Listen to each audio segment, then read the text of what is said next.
Hey detectives! Welcome back. We've got another mysterious case to explore. The case of Tonya McKinley. Tonya McKinley was born on January 25, 1961, in the small town of Milton, Florida. She grew up in a loving family and was very close to her older sister. After graduating from high school, Tonya decided to move to Pensacola, a town about 25 miles away from her hometown. She pursued a career in the medical field.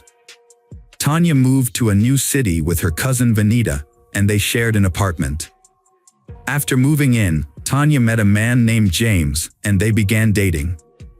They eventually moved in together and had a son, Timothy, in 1983. Although Tonya was happy to be a mother, her relationship with James was troubled. They argued frequently, and about a year after their son was born, they decided to go their separate ways. By the end of 1984, Tonya was temporarily living with Vanita, who was now married with 2 children. Tonya planned to find her own place as soon as possible. On New Year's Eve, Tonya, Vanita, and her husband decided to celebrate at a local bar. They left their children at a late-night daycare. Around midnight, Vanita and her husband were getting ready to leave, but Tonya wanted to stay a little longer. Since the daycare closed at 1 a.m., Vanita agreed to pick up Tonya's son, allowing Tonya to stay at the bar. Before leaving, Vanita asked Tonya how she planned to get home, since they had driven there together. Tonya replied that she would get a ride from their acquaintance at the bar. However, when Vanita woke up on January 1st, she found that Tonya had not yet returned home. At first, Vanita thought Tonya might have slept over with a friend, so she was not too worried. Then, Vanita's mother-in-law arrived with heartbreaking news. Tonya had been found dead around 3 a.m. A Pensacola resident was on her way to the vet with her daughter. While driving, her daughter pointed out a person on the side of the road. Pensacola thought it might be a mannequin, but when she got out to check, she discovered it was a human body. Pensacola immediately returned home and called the police. Upon arriving at the scene, officers found the body of a woman lying in an empty lot beside the road. She had no shoes, her tights were down, and her dress was pulled up. Near the body, a blue towel with what appeared to be bloodstains was found. The police identified the victim as 23-year-old Tonya McKinley. Further investigation led them to discover her shoes and purse nearby, containing identification with her name on it. The body was turned over to medical experts for further examination. Meanwhile, police continued to process the crime scene. They soon discovered that Tonya likely did not die where she was found. There was no significant blood near the body, except for a stain on a towel, and signs on the ground suggested that the body had been dragged to the side of the road. On the towel and Tonya's body, investigators found several clues, including dog hair and a human hair. They suspected that the hair belonged to the killer, and that the killer may have owned a dog. Medical experts determined that the Tonya had suffered a head injury from a heavy object, but her cause of death was actually strangulation. They also confirmed that the Tonya had been sexually assaulted. A semen sample was collected from her body, but at the time, DNA analysis was not yet widely used in forensic science. However, the experts were able to establish that the suspect had type B blood. Police began to develop a list of potential suspects. Police turned their attention to Tonya's ex-husband, James. After talking to Tonya's family and friends, police discovered that James and Tonya had argued frequently before and after the birth of their son. When Tonya decided to end the relationship, James was unhappy and tried to convince her to stay. Police believe that James followed Tonya to the bar on New Year's Eve, leading to a confrontation that ended in murder. They brought James in for questioning, but he denied any involvement in the crime. He also agreed to provide hair samples for comparison. Although experts were unable to extract DNA from the samples, they were able to compare the hairs under a microscope.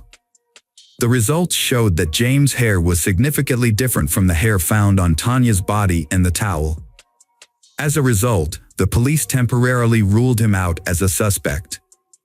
Police focused on everyone who was at the bar on New Year's Eve. They asked Vanita if she had noticed anyone acting strangely or aggressively toward Tonya, but she said the evening had gone off without incident. Police also discovered that after Tonya split from her ex-husband, she had started dating a man named Kurt, who was a bartender at the bar where she spent New Year's Eve. Kurt was working the night of the murder. When questioned, Kurt denied any involvement in the crime, claiming he had gone to a New Year's party with friends after his shift. The police reviewed all the testimony and concluded that Kurt had enough time to commit the crime.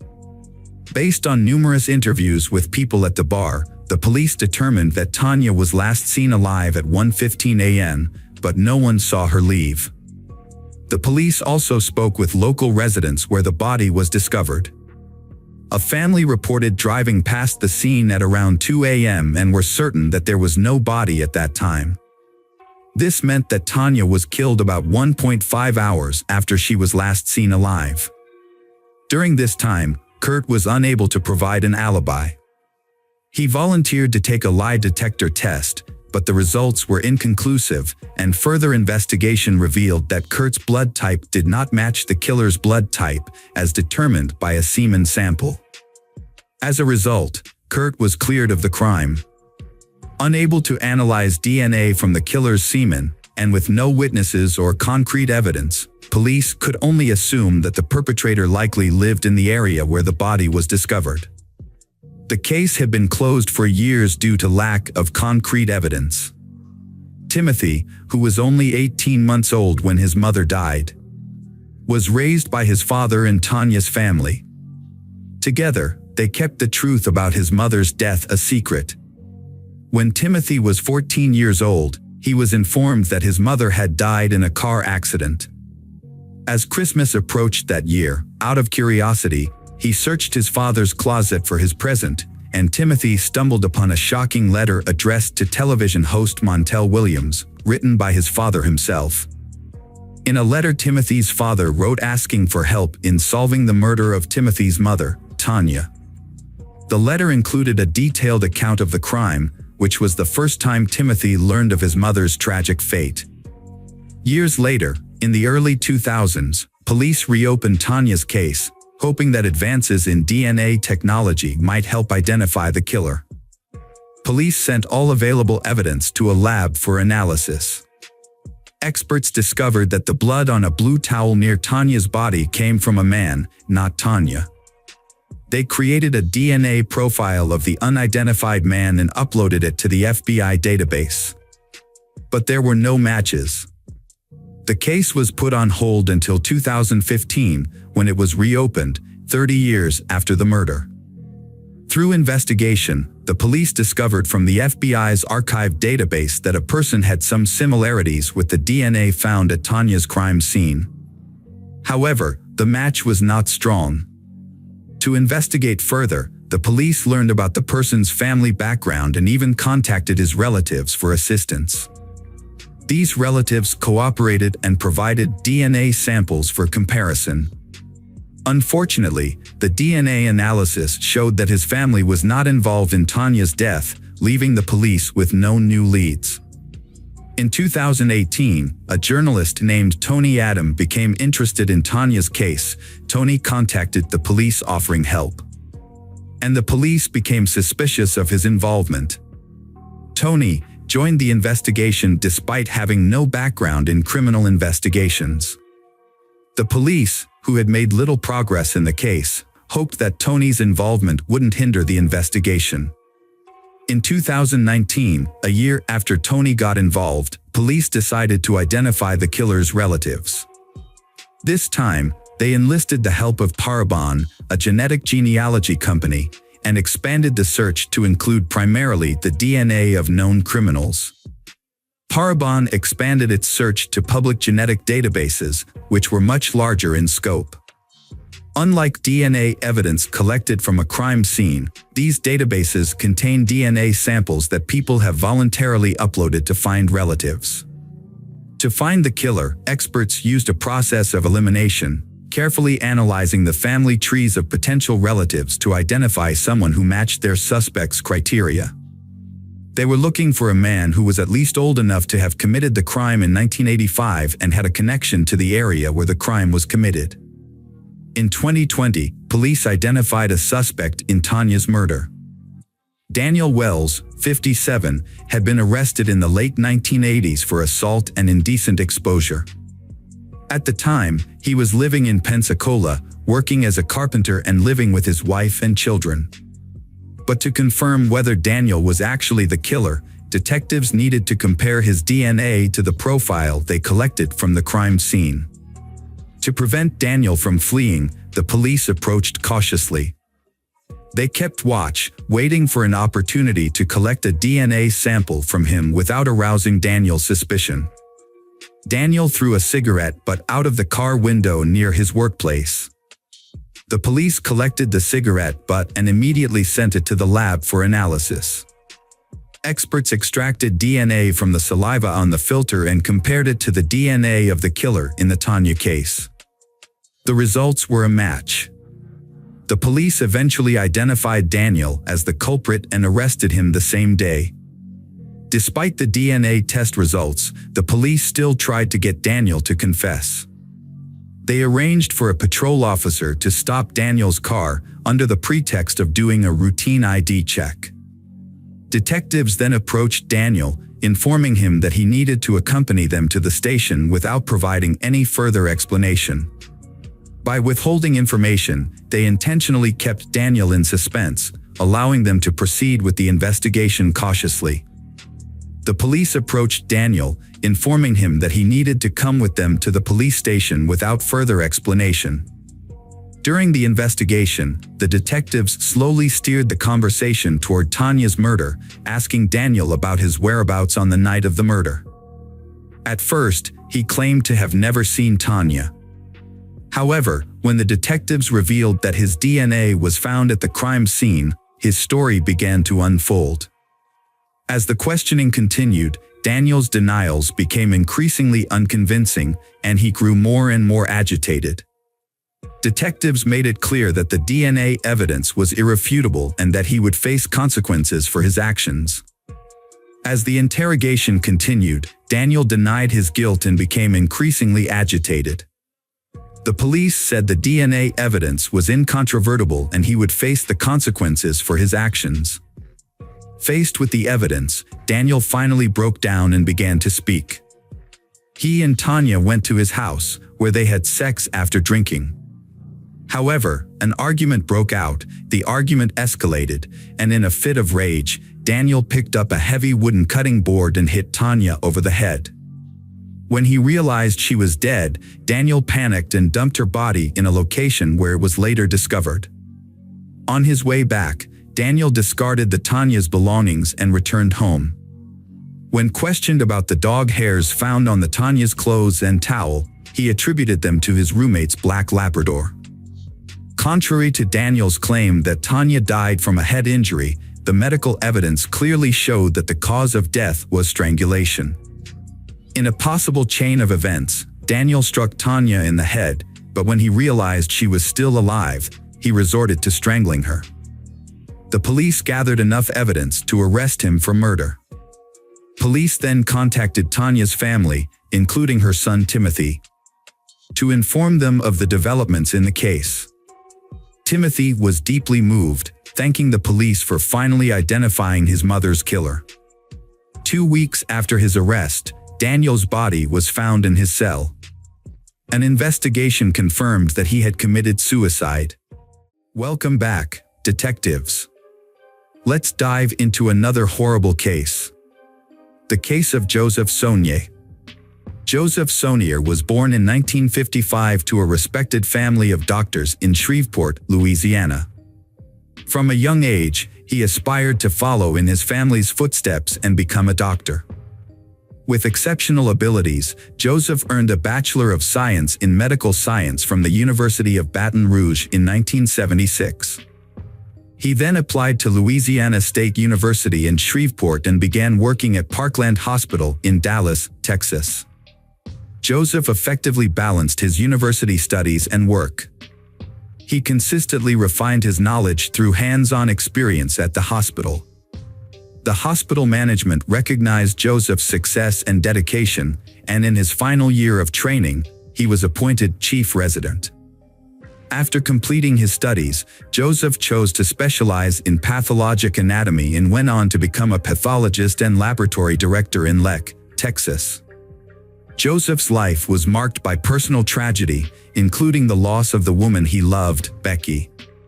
His 27-year marriage, which he considered happy, ended in divorce when his wife fell in love with another man. Joseph accepted her decision and agreed to the divorce, believing that the woman he loved had found happiness. Joseph had a strong sense of responsibility and nobility. After his divorce from Becky, he maintained a warm relationship with her and continued to support their 2 sons. 2 years later, Becky was killed by her new husband. Joseph was shocked by her death. He often thought about their past family life and mourned her loss. Despite his own grief, Joseph remained a source of strength for his family. He took care of the funeral expenses and helped his sons cope with the trauma. His sons later credited his support for helping them overcome their pain. The tragedy had a profound impact on Joseph. He devoted himself to his work and raising his sons. However, the grief finally gave him the motivation to change his life. He decides to start a new chapter in a new city. In 2007, Joseph moved to Leck, Texas, with his sons, where he became the chief pathologist at Covenant Health System. Feeling the need for a change, Joseph enrolled in a local dance studio.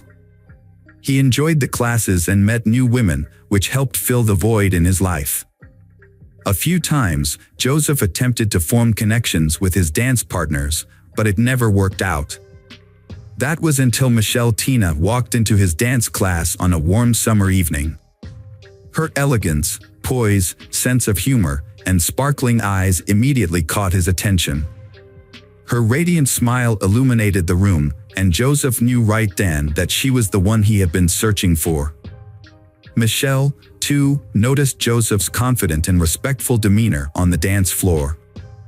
As they danced together, the 47-year-old Michelle and 57-year-old Joseph found that they complemented each other perfectly. As they continued to dance together, they grew closer with each passing session. Eventually, Joseph asked Michelle out on a date, and she agreed. This marked the beginning of what seemed like a happy new chapter in both of their lives. Michelle possessed an irresistible charm that had a profound effect on men.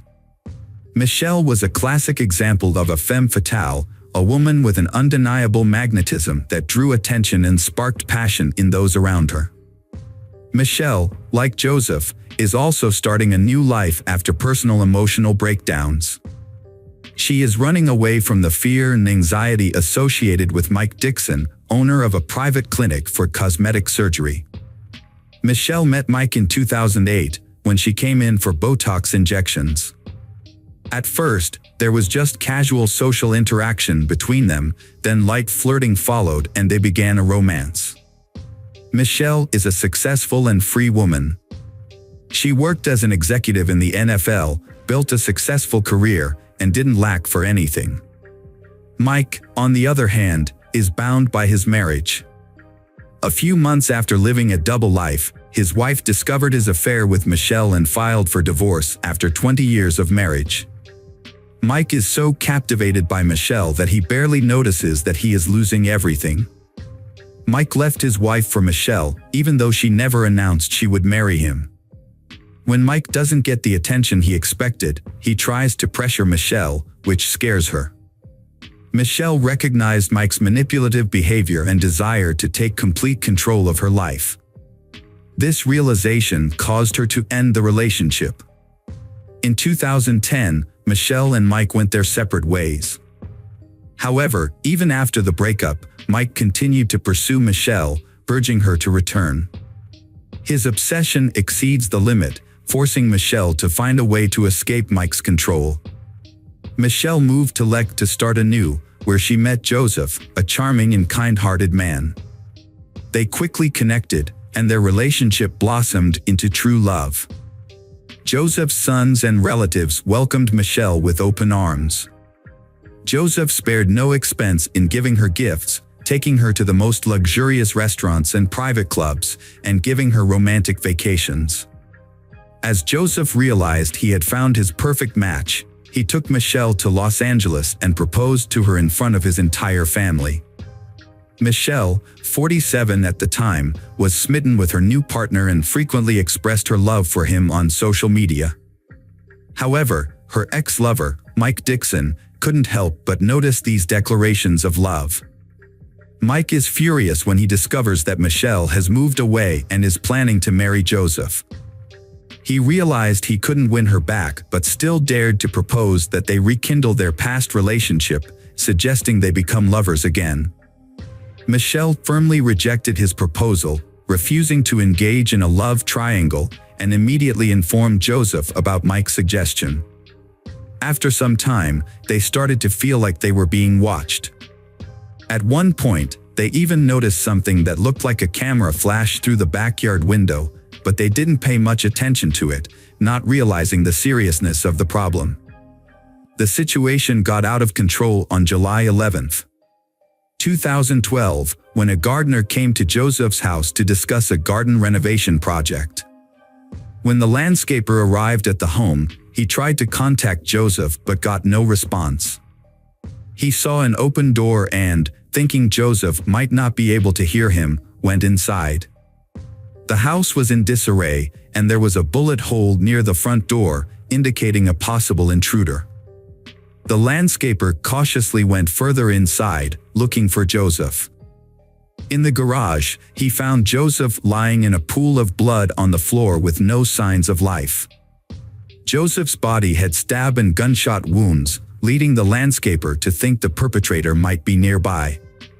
He immediately left the house and called for help. At 2:48 p.m., the police department received the call, and several patrol cars were sent to the scene. When the officers arrived, they found Joseph Sonnier. Medics confirmed that Joseph had died. The incident shocked the public, as it happened in one of the city's safest and most affluent neighborhoods, where crime is extremely rare. Joseph, a respected professional, was known for his calm and kind nature, and it seemed he had no enemies who would want to harm him. Although a window was broken, it was clear that the incident was not a robbery, as nothing was missing from the house.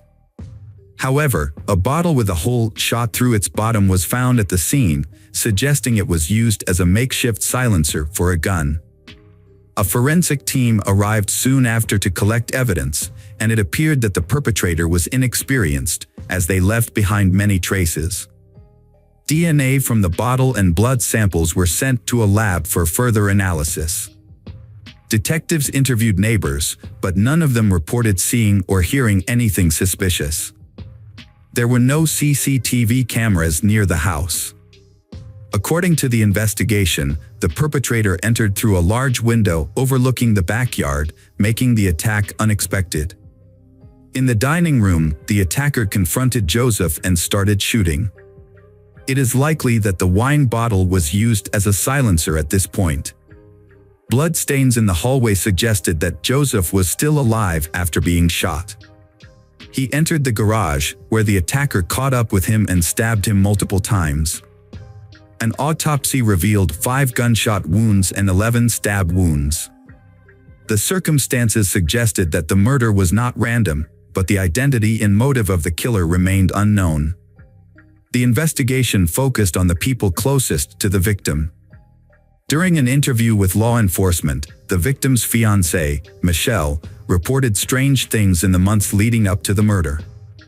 She believed Joseph was being stalked. Michelle had seen a stranger lurking outside Joseph's house, watching the door and windows. She also mentioned that Joseph had received persistent calls and texts in the period leading up to his death. Although officers confirmed this information, they initially thought the calls and messages were from other women with whom Joseph was allegedly having relationships, as witnesses claimed he was in contact with multiple women at the time. Investigators questioned Michelle about whether she knew of other women involved with Joseph.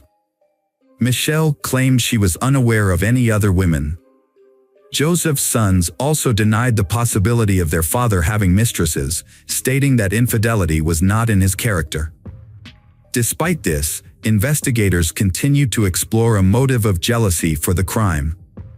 During the subsequent interrogation, Michelle succumbs to the pressure and reveals that she knows several women who may be involved in the crime. According to Michelle, these women are ex-girlfriends who often stalk Joseph. Although he ignored them, they continued to express their displeasure about his upcoming wedding to Michelle. The women in question include a woman from Florida who persisted in contacting Joseph even after he revealed his relationship with Michelle.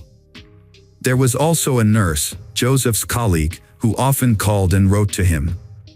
Additionally, a woman whose daughter sent a letter accusing Joseph of abandoning them shortly before the murder. In the same interview, Michelle mentioned Mike Dixon for the first time. She hadn't thought about Mike spying on her and Joseph before, because Mike stopped paying attention to her after she refused to be his lover. Michelle assumed that Mike had accepted her decision to marry Joseph and move on with his own life. The police visited Mike. He cooperated and spoke with the detectives. Mike revealed that he had been deeply in love with Michelle and had even divorced his wife to pursue a future with her. However, after Michelle rejected him, Mike gave up. He started a new relationship with a younger medical student who corroborated his alibi. At the time of the crime, Mike was at work and then spent time with his new girlfriend, which confirmed he couldn't have been involved. The investigation encountered significant obstacles. Every suspect, including Michelle, had a solid alibi, leaving detectives stumped. They searched for enemies of Joseph or individuals who might benefit financially from his death. But no new leads emerged. Unfortunately, forensic analysis does not provide any information about an individual, so police cannot identify the owner of the DNA found at the crime scene. Just as the case seemed hopeless, the police received an unexpected call from Paul Reynolds. Reynolds reported that his roommate, David Shepard, had recently confessed to a murder in Leck and then attempted to take his own life but was saved. According to Reynolds, a neighbor shared specific details about David's crimes with him, including details that only a few detectives knew, such as the use of a glass bottle as a silencer. This new information led police to conclude that Shepard was indeed connected to the crime. The witness came forward claiming that David was not the mastermind behind the crime, but rather a person who was hired by an unknown doctor involved in plastic surgery. Police launched an investigation into the new suspect and discovered that Mike Dixon was the person who hired David. When questioned at the police station, David began to confess and revealed that Mike Dixon had indeed hired him to commit the crime. According to David, he and Mike met at a bar while both were going through difficult breakups and formed a friendship. Mike shared his sadness over his lost love, Michelle, who was now engaged to someone else. He claimed that he couldn't move on and was willing to do whatever it took to win her back. David alleged that the initial plan was to discredit Joseph, Michelle's current partner, in the hopes that Michelle would leave him and return to Mike. However, David claimed that murder was not part of the original plan. First, women were paid $1,000 each to pretend to be Joseph's mistresses and pursue him. Additionally, a letter arrived from a woman claiming Joseph had abandoned her and their child. Joseph consistently denied these allegations, and Michelle believed him. It was later revealed that the camera flash seen by the couple was actually the light from David's cell phone flashlight. David had been driving to their house to create the illusion of surveillance. Funded by Mike Dixon, who covered gas and other expenses. When these tactics failed to break the couple apart, Mike plotted a more extreme solution. He offered David 3 silver bars, valued at around $110,000, to kill the pathologist. David agreed and received one of the bars as a deposit, which he immediately sold at a pawn shop. According to David Shepard, the situation escalated out of control when he went to Joseph's house. He claimed the shooting was unintentional, and that after shooting Joseph, he became afraid and Joseph began to run away. David shouted to check on Joseph but received no response. He then followed Joseph into the garage, where he found Joseph lying still and heard his last breath. David rushed to check Joseph's pulse and confirmed that Joseph was dead. David admitted to stabbing Joseph several times but could not remember the exact number. David also admitted that he considered calling for help using Joseph's phone, but ultimately chose not to. Instead, he put the phone back, mutilated Joseph's body, and then went to Mike's house to get the rest of the gold before attempting to take his own life. According to David, he didn't fully understand what he was getting himself into. When he faced Joseph, he realized he could not continue killing. If it weren't for an accidental gunshot, Joseph might still be alive. Mike Dixon was arrested by the police on the same day and charged with first-degree murder. This was based on testimony from David, as well as a large amount of other evidence that included incriminating phone calls and text messages where Mike made explicit confessions. When Mike Dixon was first interviewed by detectives, they had hoped he would confess to the crime. However, he denied everything and asked for a lawyer, which led to a lawsuit. David Sherd, who had been involved in the crime, made a deal with the prosecutor where he pleaded guilty to his role and gave up his right to appeal the sentence. As a result of this deal, David received a life sentence without the possibility of parole, instead of the death penalty. Mike Dixon, on the other hand, maintained that he was not guilty, despite the circumstantial evidence against him. However, in a surprising turn of events, David, who was a key witness for the prosecution, changed his story during the trial. Under oath, David claimed that he had committed the crime alone and that Mike Dixon was not involved. He said that the silver bars found at the scene were meant to be used as an investment in a business that the two of them had planned to start. The jury was unable to reach a unanimous verdict, and a retrial was declared. The second trial occurred in 2016, resulting in Mike's conviction for first-degree murder and a life sentence without parole. However, his lawyer successfully appealed the judgment, and it was overturned. Mike was released on $2 million bail, but the case was far from over. The prosecution sought to reinstate the original sentence through the state's highest criminal court, which would have otherwise led to a third trial. On February 11, 2019, the prosecution's motion was granted, and in April 2020, Mike's bail was revoked, prompting a new arrest warrant. The Texas Court of Criminal Appeals ultimately reversed the lower court's decision, reinstating Mike's life sentence without parole. The judge ordered Mike to continue serving his sentence, and he is currently incarcerated in a Texas prison. Hello friends, welcome to our channel. Today we're going to take a look at another horrible case with you. The case of Marcos Matsunaga. Marcos Matsunaga was a successful Brazilian entrepreneur who inherited a family business that became one of the largest food product companies in the country. The company, Yoki, was founded by his grandfather, Yashizo Cadano, who immigrated to Brazil and started a small flour milling business in the mid-20th century. Over time, the company grew and transformed into a global brand with a wide range of products. Marcos was born into a wealthy family and was accustomed to getting everything he wanted from a young age. Marcos didn't have to start from scratch to build his business, as he inherited the family food company from his grandfather and father. As the CEO, Marcos had the opportunity to become the first billionaire in his family, a goal he pursued for most of his life. However, this ambition was not meant to be fulfilled. Those who knew Marcos personally described him as a skilled and successful businessman who not only preserved but also significantly increased the family's wealth, boosting profits. However, he was also known for being difficult to work with, having a strong personality, and being controlling towards those around him. Marcos was not handsome, he was obese since childhood. He had to wear glasses due to vision problems, short stature, and somewhat clumsy. All of these caused Marcos a lot of problems when communicating with friends, leading to a lack of friends and isolation. Despite his wealth and business success, Marcos found it difficult to establish a meaningful relationship. His arrogance and egoism often repelled women, making it hard for him to connect with someone beyond a few dates.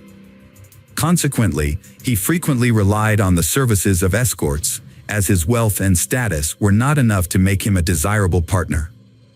Very little information is publicly available about the entrepreneur's first wife. What is known is that their marriage was not based on romance or passion, but rather necessity and family pressure. The marriage endured for several years, although both spouses soon came to regret their decision to start a family. Initially, the young wife tried to accommodate her husband's complicated personality, hoping they would eventually form a supportive and loving partnership. However, her expectations were unfulfilled, and they gradually grew further apart. The businessmen primarily sought companionship on websites where women offered intimate services in exchange for money. Elise was one of these women, a call girl with profiles on multiple platforms. He came across her profile, a gorgeous blonde with a great figure, and began booking her services regularly, paying her handsomely for their time together. Elise was 6 years younger than him. She grew up in a poor and troubled home in a crime-ridden part of the city. Her family life was unstable, she never knew her father, her mother struggled with addiction, and her mother's partners often had similar issues. As a result, Eliza's childhood was marked by hardship and unhappiness. She was frequently beaten, harassed, and abused by her mother's partners from a young age. As soon as she finished school, Elise left home and never looked back. She pursued a career in nursing, landing a job at a hospice after completing her training. However, she soon realized that caring for terminally ill patients was not her true calling. Elise formed strong bonds with her patients. A few years later, Elise decided to pursue higher education and switch careers. She chose law, which she saw as a promising field that would open doors to new opportunities. After lengthy preparation, she scored well enough on the entrance exams to gain admission. However, she struggled to pay tuition fees with her limited income as a nurse. Since Elise had no family support, having cut off ties with her relatives after leaving home, she had to fend for herself. To make money, she decided to take advantage of her appearance. She registered on a website that provided intimate services, where she was helped to create an attractive profile. Soon, wealthy customers began to notice Eliza's beauty. Elise worked as an escort to finance her studies and support herself. Once she completed her education and secured a job in her field, she planned to leave the sex work industry. That's when she met Marcos, a regular client who showered her with gifts and openly met with her. Unbeknownst to Elise, their relationship would take a dramatic turn. Marcos, a wealthy married man, would eventually leave his wife for Elise, transforming her rags-to-riches story into a real-life fairy tale. Marcos completely lost himself over Elise, but it's unclear whether Elise actively pursued him or not. After about 6 months, Marcos realized he didn't just want to date Elise, but to be with her long-term. Without hesitation, he filed for divorce from his first wife and began introducing Elise as his fiancée to everyone. Marcos, as a businessman, preferred to keep the true nature of their relationship and Eliza's occupation private. So, they came up with a cover story, claiming they met by chance at a cafe. They stuck to this story, even with Marcos's closest relatives and friends, who remained none the wiser. When Elise joined the Matsunaga family, she didn't exactly receive a warm welcome. Her in-laws suspected that she had used her charm to win over Marcos, an older, wealthy, but not particularly attractive man. They believed she was now pretending to ignore his abrasive personality in order to secure her new status. Despite their reservations, no one strongly opposed Marcos's decision to divorce his first wife and marry Elise. A lavish, traditional wedding was planned, complete with a white wedding dress, numerous guests, and a multi-tiered cake.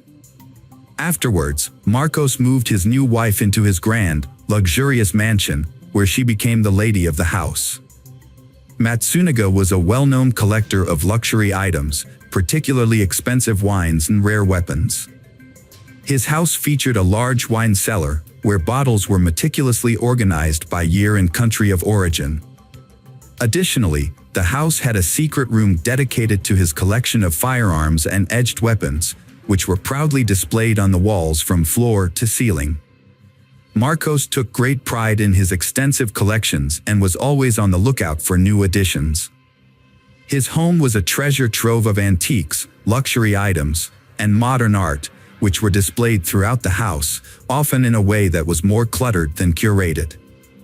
Soon after the wedding, they decided that they were ready to have an heir, but despite all their efforts, Elise did not get pregnant naturally. Then they decided to resort to the procedure of in vitro fertilization, but even here, success awaited them far from immediately. However, when their daughter was finally born, their joy knew no bounds. They devoted themselves to raising their child, making plans for her future, and as she grew older, the family began to travel the world, immersing themselves in different cultures and traditions. Their daughter was a beloved and pampered child, raised with love, care, and every luxury imaginable. When Elise entered his life, she surprised him by showing a willingness to learn about hunting. Together, they visited shooting ranges, where she became proficient in handling firearms. Eventually, they ventured into the woods to hunt wild animals. Elise approached hunting as a competitive challenge, unfazed by the act of taking animal lives. Marcos appreciated her mindset and enjoyed watching her skillfully wield her weapons and stalk prey.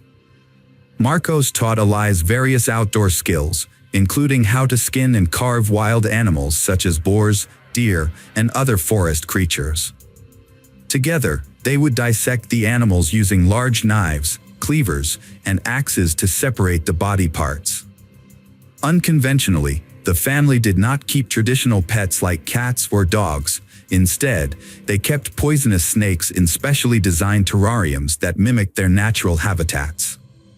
This was a long-held dream of Marcos, who had a passion for snakes, but his first wife had never approved of the idea of having a terrarium in their home. Elise had successfully adopted Marcos's unusual hobbies, which had grown on Elise. In the spring of 2012, Marcos was on the verge of making a significant deal that would take his wealth and career to a new level, potentially making him a billionaire. He was in active negotiations with several partners to sell the family business and invest the substantial proceeds in a new and profitable venture. On May 19, 2012, the day before a billion-dollar deal was set to close, entrepreneur Marcos vanished without warning. His wife, Elise, didn't report him missing until the next day because she thought he was at work. According to Elise, Marcos had a meeting scheduled for the evening that was expected to run late into the night. He had packed some belongings and told her he would likely spend the night at the office before heading straight to the deal the next morning. When Marcos failed to return home and stopped answering his phone the next day, Elise grew concerned and reported him missing. The police quickly discovered that the entrepreneur had missed an evening meeting and a crucial morning meeting that he couldn't afford to skip. This led to immediate speculation that the millionaire had been kidnapped, and it was likely that his family would receive ransom demands in the coming hours. However, 24 hours passed, followed by another day, with no ransom demands received. As a result, hopes of finding Marcos alive began to dwindle. Meanwhile, investigators were actively questioning the businessmen's relatives, friends, and business partners to identify potential enemies and determine who could benefit from his disappearance or the disruption of the impending deal. Despite a thorough investigation, no one has found anyone who would have wanted to kill Marcos. He was a capable and forward-thinking businessman who made strategic decisions that often benefited everyone involved. Days later, Elise visited her in-laws with her daughter and revealed a secret she had been too afraid to share with the police. With tears in her eyes, she explained that her husband had been having an affair with a woman named Natasha Villalima and had made no effort to hide it. Although the situation had led to several heated arguments and threats of divorce, Marcos had eventually promised to end the affair in order to save their family. Marcos continued to see Natasha, but was more cautious to avoid another family scandal. However, Elise suspected he was having an affair and hired a private investigator to gather evidence. The investigator obtained photos and videos of Marcos's romantic dates with Natasha. Notably, he took Natasha to the same restaurants and entertainment venues that he and his wife frequented, where he was very popular. It seemed that Marcos was deliberately showing his disdain for his wife and openly cheating on her without any attempt to hide it. It was later discovered that Natasha Lima was found on the same intimate services website where Marcos first met his wife, Elise. They dated for about 5 months, during which time he showered her with expensive gifts, including a luxury car, and paid her a large sum of money to delete her online profile. Meanwhile, Elise discovered incriminating photos and videos of Marcos's infidelity and showed them to his parents. She also revealed that she had confronted Marcos with the evidence just a day before his disappearance, but instead of apologizing, he abruptly packed his things, informed Elise that he was leaving her, and disappeared without a word. According to Elise, Marcos had simply given in to his passion and abandoned his life to be with his new mistress. However, those who knew him best vehemently disagreed, insisting that Marcos would never abandon his business, which his family had spent decades building, as he was deeply invested in its success. A gruesome discovery was made by a passerby about a week later, when scattered garbage bags were found in a remote area approximately 100 kilometers from the missing Marcos's house. Upon examination of the bags, police discovered human remains which were identified as Marcos Matsunaga, a person for whom an extensive national search was ongoing. Forensic examination concluded the victim had died as a result of a shot to the head before the perpetrator cut and packaged his dismembered remains. Expert assessment also inferred that only an exceptionally skilled practitioner would possess sufficient know-how, steady-handedly controlling either precise butcher's cut tools at convenient knife handles anatomy. The investigation began by reviewing the last known location of the deceased man, Marcos. This led authorities to the luxury residential complex where Marcos lived with his wife and daughter. The complex was equipped with multiple security cameras, which were thoroughly examined. A review of the footage revealed that the evening before Marcos disappeared, he and his wife had ordered food delivery. The elevator camera captured Marcos going down to the first floor to collect the food, returning with pizza boxes in hand. He then entered his apartment and was not seen leaving again that evening, night, or the following day.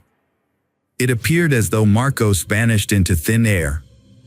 Elise leaves their apartment with 3 large, heavy suitcases. Investigators, who already had suspicions, take her into custody for questioning. At first, she denies any involvement in her husband's disappearance, sticking to her initial claim that he left her for another woman. However, when shown footage of her moving the suitcases, she breaks down and confesses. According to her, their marriage had been troubled for some time, and her husband had become increasingly abusive. Marcos would constantly humiliate her, criticize her for her past work as an escort, and claimed that she was a bad mother to their daughter. Marcos exerted total control over his wife Elise, not even allowing her to make friends. When she once mentioned divorce, Marcos threatened to leave her with nothing, take their child, and prevent her from seeing him. On the evening of the incident, Elias showed Marcos pictures from a detective, which depicted him with his mistress. Instead of remorse, Marcos became enraged and slapped Elias. She claims that everything after that was a blur. The next thing Elias remembers is holding a gun, which she used to shoot her husband. Upon realizing what had happened, she decided to dispose of the body to make it seem like Marcos had vanished. Elias drew upon her experience as a nurse and knowledge of human anatomy to do so. Additionally, Marcos had previously taught her how to skin and dismember animal carcasses, and they had the necessary tools at home.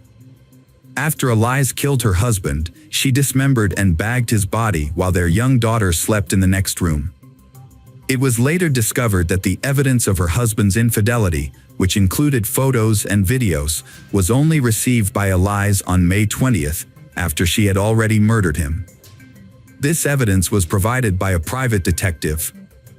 Elias then used this evidence to deceive her husband's parents, telling them that he had abandoned her for his mistress. The investigation also found Natasha Lima, who testified in court that Marcos had wanted a divorce but was afraid of Elias due to her alleged mental instability and capability for violent behavior. Natasha last saw her lover the day before he disappeared. He was unhappy about the constant family scandals and planned to start a new life in Florida after selling the company.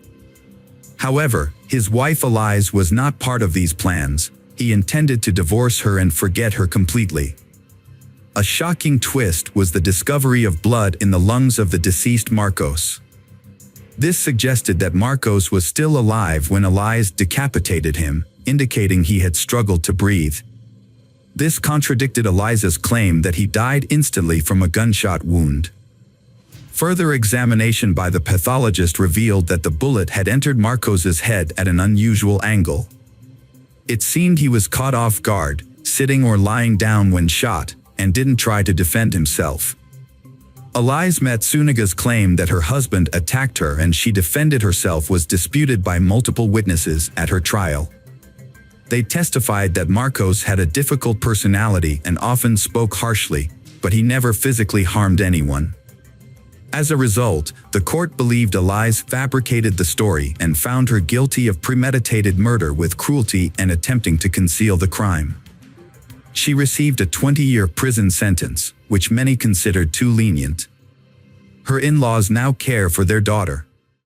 Welcome back, detectives. Let's dive into another horrible case. The case of Agnes Klavina. Agnes Klavina was born on July 8, 1984, in Riga, the capital of Latvia. She grew up in a typical family with her parents and older sister, Greta. They sisters were extremely close, with only a couple of years between them. Their parents worked hard to provide them with a good education and support their dreams. Agnes was a lively and outgoing young girl who excelled in school, enjoyed sports, and had many friends. Her dream was to pursue a career in tourism or entertainment, as she loved to travel and was skilled at organizing fun leisure activities. Her bright personality and attractive appearance also drew attention from men, who frequently complimented her. From a young age, Agnes had many admirers vying for her attention. After completing her education, Agnes worked in the service industry while taking language courses and studying to become a tourism manager. At 20, she decided to leave her hometown in Latvia and move to London, seeking greater opportunities to develop her skills and talents.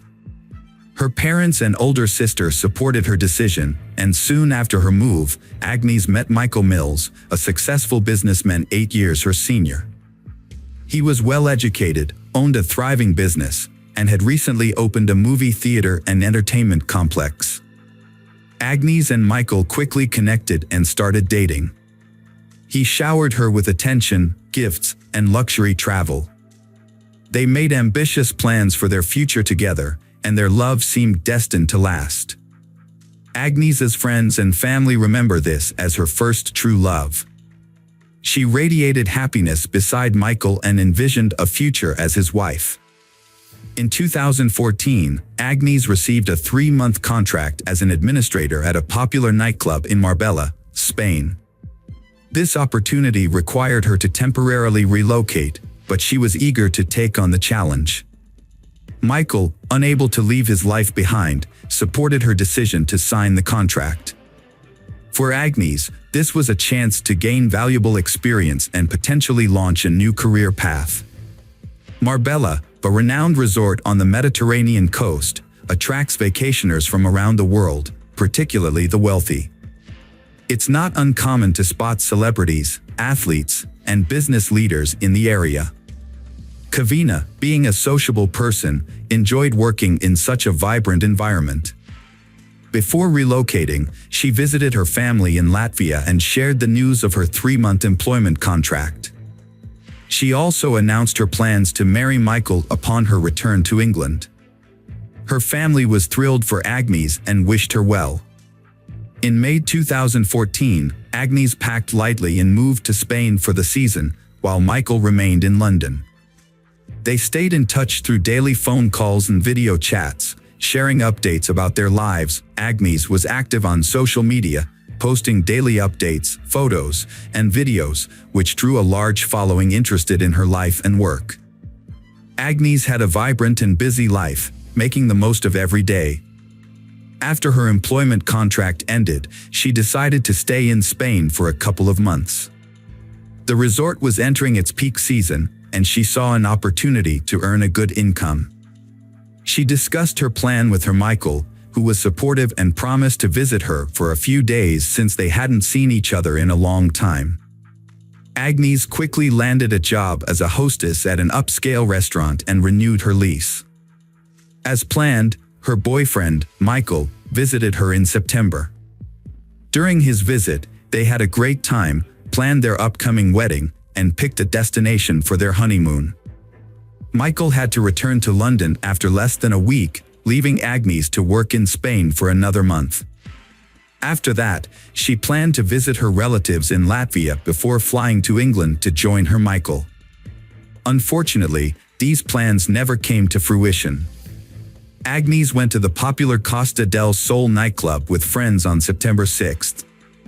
Earlier in the day, she had informed Michael of her plans and he approved.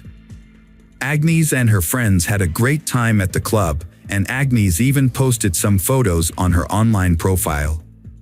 She wore a striking mini dress and carried a small white clutch that night. As the night wore on and her friends prepared to leave, Agnes decided to stay a bit longer and then take a taxi home. Her friends didn't worry about her, as she was responsible and hadn't had much to drink. When they said their goodbyes and headed out, Agnes was chatting with a man who had bought her a drink and was trying to get her attention. After that night, Agnes disappeared without a trace. It was as if she had vanished into thin air.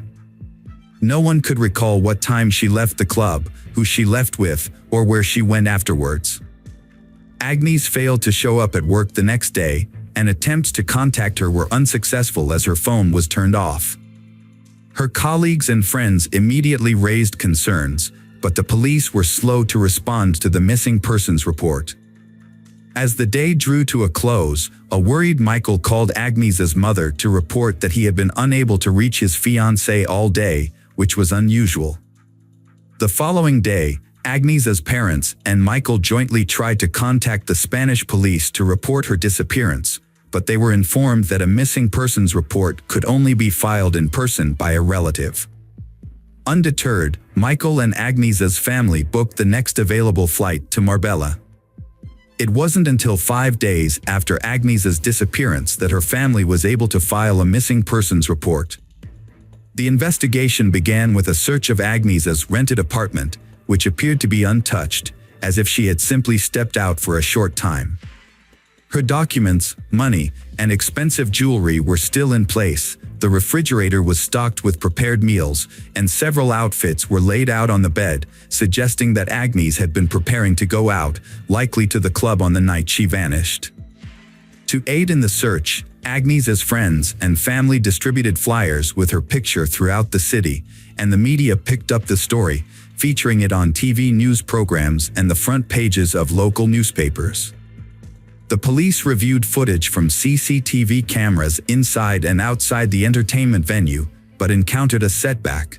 The files had already been deleted. However, with the help of specialists, they were able to recover the recordings.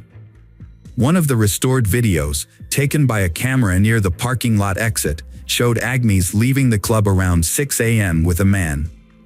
It was clear that she did not leave voluntarily. The final footage, which showed Agnes alive, was thoroughly examined by experts. However, the more they studied the footage, the more alarming it became. Agnes was seen being led by a man to the parking lot, clearly under duress. He had a tight grip on her waist, and Agnes looked frightened. She attempted to break free multiple times and appeared to be saying something emotional, but he persisted in leading her to a Mercedes A63 with tinted windows. As he forced Agnes into the car, it became clear that another person was already inside. Meanwhile, the first man got into the driver's seat. Agnes temporarily managed to open the car door and tried to escape, but he who had been standing next to her, likely the doorman, intervened and pushed her back into the car at the driver's signal. In return for his assistance, the driver appeared to hand the doorman something, presumably a cash reward. Agnes's phone was turned off 6 minutes after she got into the car, and it was never turned back on. The vehicle's subsequent movements couldn't be tracked because there were no CCTV cameras along the route. It became clear that the men in the cabin were the last people to see Agnes before she went missing. Despite this, the case was shrouded in secrecy from the start. Everyone involved in the investigation signed confidentiality agreements, and information was kept from the press and even Agnes's loved ones. For the first few months, Agnes's parents and Michael were left in the dark, with only vague updates that the investigation was ongoing and that it was too early to draw conclusions. As time passed without any word from Agnes, hope began to dwindle. Agnes's fiancé, Michael, periodically gave interviews pleading for help in finding her, but no one ever came forward with information. It wasn't until 6 months later that Agnes's relatives were finally shown footage from the club's cameras and given the names of the 3 men who had last been in contact with her. Wesley Capper, the son of a wealthy British millionaire, was identified as he who forcibly removed Agnes from a club and pushed her into a car. Wesley Capper was accompanied by his longtime friend, Craig Porter, who had no specific occupation and had previously been on the police's radar. A third man, Cyan Usman, a dark-skinned doorman, was also in the car. Under interrogation, all 3 men claimed they were innocent, stating that Agnes had voluntarily gotten into the car. According to Wesley Capper, he and a friend had met Agnes at a club and approached her to strike up a conversation. Wesley Capper claimed that Agnes was already intoxicated, but this contradicts the testimony of her friends. He also stated that Agnes had accepted a drink from him and his friend. Capper then invited Agnes to continue the party at his luxurious country home, which she allegedly agreed to. However, Wesley Capper claims that Agnes changed her mind once they were in the car and asked to be dropped off in the middle of the road, stating that she would take a cab home. Wesley Capper claimed that he dropped Agnes off at her requested location, which was an unlit stretch of road with no CCTV cameras. Craig Porter couldn't confirm or deny Wesley Capper's statement about Agnes's presence in their car. According to Porter's own admission, he was also extremely drunk and didn't know how or when Agnes got into the vehicle. He fell asleep shortly after leaving the parking lot and only woke up to find Agnes was no longer in the car. The doorman, Cyan Usman, confirmed that Agnes was intoxicated, but he couldn't say if she voluntarily got into the car. However, he did say that when the car moved, Agnes opened the door and nearly fell out. The driver then asked him to close the door, for which he received a large tip. When questioned, Cyan Usman said he didn't think Agnes's attempt to get out of the car was an escape attempt. In his opinion, she might have accidentally opened the door due to her intoxication. He also noted that Agnes didn't scream or ask for help during the incident.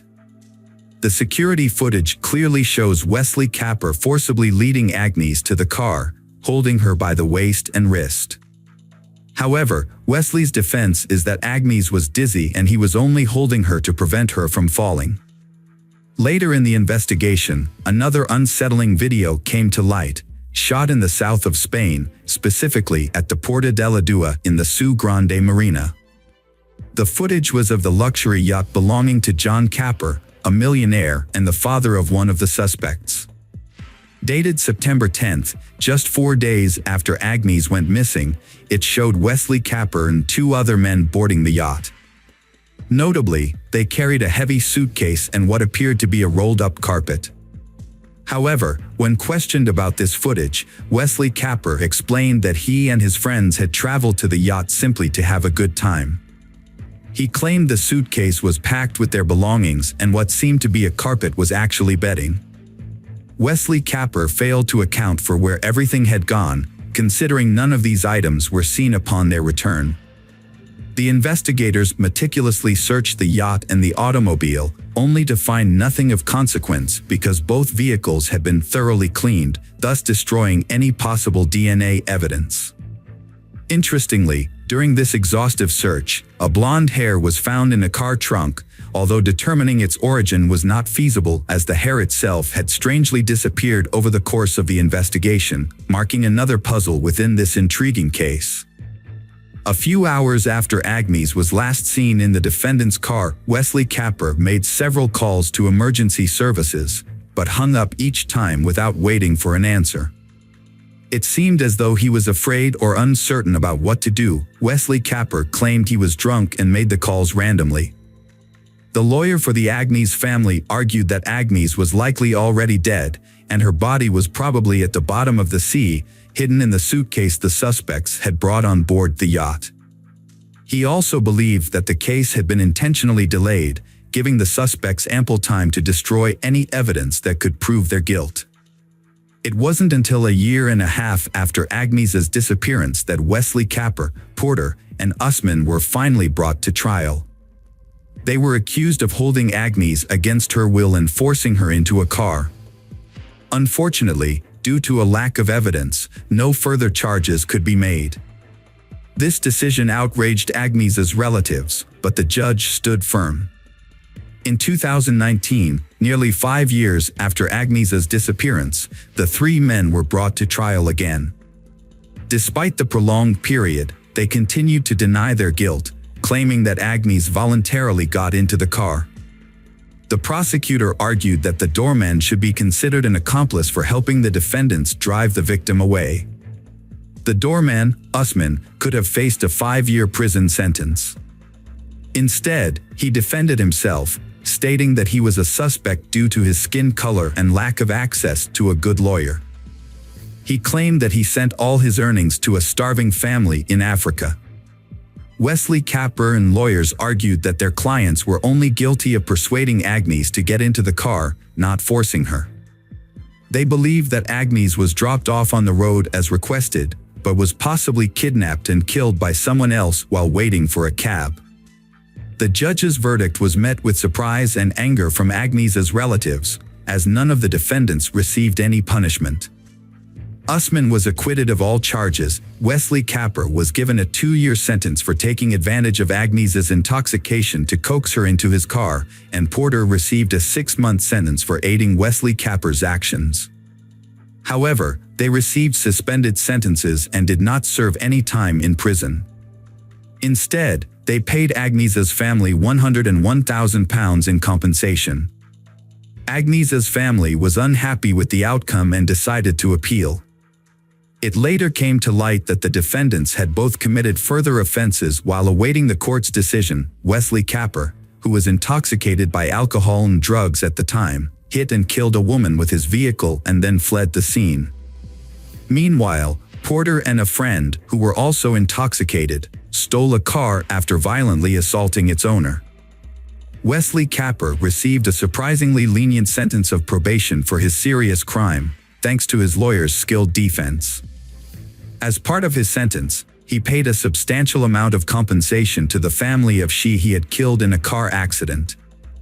In contrast, Porter was not as fortunate and was sent to jail, although the exact length of his sentence is not publicly known. Nearly 7 years after Agnes's disappearance, the prime suspect in her case finally faced consequences. However, it wasn't the law that caught up with Wesley Capper, but his own destructive lifestyle. Years of substance abuse took a serious toll on his health. During the -19 pandemic, Capper was hospitalized, and after beginning to recover from the illness, he suffered a stroke. He passed away on July 26, 2021, at the age of 44. At that time, Agnes's parents appealed to the court again, but unfortunately, the suspect had since passed away and could no longer face prosecution. Despite this development, the case was still before the Supreme Court, although a new turn of events would arise 9 years later, long after Agnes's fate had been presumed, her body never found, alive or dead. Following this, her parents, sister Michael, and their lawyer converged on a plausible theory. It suggested that the perpetrators had likely disposed of Agnes's body in a suitcase that was secretly boarded on a yacht, eventually dropped in a distant, undisclosed part of the open ocean. In mid-June, a gardener at the exclusive Lida Golf Club in the Costa del Sol region discovered a mysterious object near the coast while cleaning the area. Upon closer inspection, the object turned out to be an old, badly damaged suitcase. The gardener did not attempt to open it and instead called the police. When law enforcement officers opened the suitcase, they found human remains inside. Further examination revealed that the remains belonged to she, approximately 25 to 35 years old at the time of her death. It was also determined that the suitcase had been submerged in water for around 10 years before washing up on the shore. Based on these findings, the police hypothesized that the remains might belong to Agnes, a woman who had gone missing 9 years ago. To confirm this theory, investigators are conducting DNA tests to compare Agnes's DNA with the remains found in the suitcase. Welcome back, detectives. Let's dive into another horrible case, the case of Brett Ryan. Brett Ryan grew up in Canada, in a large family with his parents, Bill and Susan. Bill works at the Toronto Star Daily newspaper and spends time on his many interests, including sports, yoga, and psychology, which help balance family life. In addition, his wife, Susan, is able to manage the household, take care of the children, and keep their Toronto home clean. Passers-by often stop to admire the family's beautiful and blooming garden. Although Susan loved her sons equally, but Brett seemed to be less criticized because he was generally well-behaved. Brett was very clever at getting out of difficult situations, which gave the impression that he was a good boy, although this was not always the case. Brett was extremely popular in school, with everyone wanting to be his friend or at least be able to greet him by name, just like his older brothers. After high school, Brett attended university, driven by a desire to surpass his brother's achievements. To earn extra money, he placed an ad in the local newspaper, offering to paint houses and fences for Toronto residents. At first, his business was quite successful and Brett felt proud, especially with his first income. His mother, Susan, was thrilled and often cited him as a role model for others. However, things took a turn when Brett dropped out of college to focus full-time on his paint business. Without a degree, he had to work full-time as a paint salesman, which deprived him of formal education and exposed him to paint fumes on a regular basis. For a while, Brett felt confident and superior to his brothers, but this soon changed. After a couple of years, his brothers, Christopher and Leland, graduated and landed jobs in their specialized fields. Christopher worked for the Toronto Transit Commission, and Leland became the family artist and designer. As they established their careers and moved out of their parents' home, Brett's power began to diminish significantly. To save money on rent, Brett continued to live with his parents and younger brother, who attended a school for gifted children. Brett's financial situation grew more dire over time. By 2007, when he turned 26, his debt had surged to more than $60,000. This burden led to depression, but despite his inner turmoil, Brett maintained a cheerful exterior, always willing to lend a helping hand and participate in volunteer work. His friends and acquaintances were unaware of the immense emotional pain he was hiding. Brett faced a severe situation on October 28, 2007. With winter approaching, he had no orders. Left with no other choice, Brett wore his oldest clothes, including a hat, a long sweater his brother had given him and a long scarf his mother had knitted. It was the first time he had worn the scarf, but it was finally coming in handy. He wrapped it around his face, leaving only a narrow slit for his eyes, and headed for the bank that was on the outskirts of his neighborhood. Brett stood in line at the bank, holding a thick folder and favoring his right foot as he waited his turn. When the bank employee called him forward, he approached her and spoke in a hushed tone. He calmly informed her that he had a gun and urged her to remove all the cash from the register and hand it over to him. He warned her that if she didn't comply, he would start shooting, and she would be the first person he would harm. She, with trembling hands, handed him all the cash from the register. Brett quietly exited the building, careful not to draw the attention of the guardians. Once outside, Brett took off running. He counted the money he had stolen from the bank, but it wasn't much, just over $1,000. To pay off his debt, he calculated that he would need to rob about 60 more banks, a crazy idea, but to him it seemed like the only option. For the first few days, Brett was fearful that the police would somehow catch up with him, so he avoided going home. He told his mother he had a job in a neighboring town and spent his nights sleeping in his car. Periodically, Brett would sneak back to his house to check if there were any police cars staking out the area. Finding none, he felt reassured that he was in the clear. The first robbery was followed by a second, then a third, and a fourth. Each time, Brett changed his clothes, opting for second-hand or discarded items he found in the trash. He would burn the used clothes after each crime. Brett also bought a beard from a costume party store to further disguise himself. Brett committed a string of bank robberies in the Toronto area, and his distinctive beard made a lasting impression on the witnesses. His total intended theft across all instances never exceeded $3,000. Brett's luck ran out when police spotted his car on surveillance cameras and followed him home. They tracked his exact route, gathering details from various vehicles to prove his guilt. Further inquiries yielded little new information, so the authorities closely tracked a particular road in an attempt to shed light on the case. Their patience and hard work finally paid off. They found a potential lead. This person of interest, a bearded man, was found walking alone near a bank and was promptly detained by the officer for further investigation. Brett was under investigation for 7 months before being charged with robbery with a firearm, despite having a gun permit. Notably, he never actually carried a gun or any other weapon during the robberies. He didn't even bring a kitchen knife. Initially, he was charged with 19 counts, but after multiple appeals filed by him and his family, only 8 of those counts were upheld.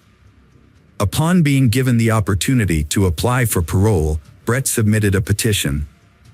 In it, he asked the authorities to consider the circumstances that led him to commit the crimes, including severe depression caused by 2 failed relationships and a significant amount of debt.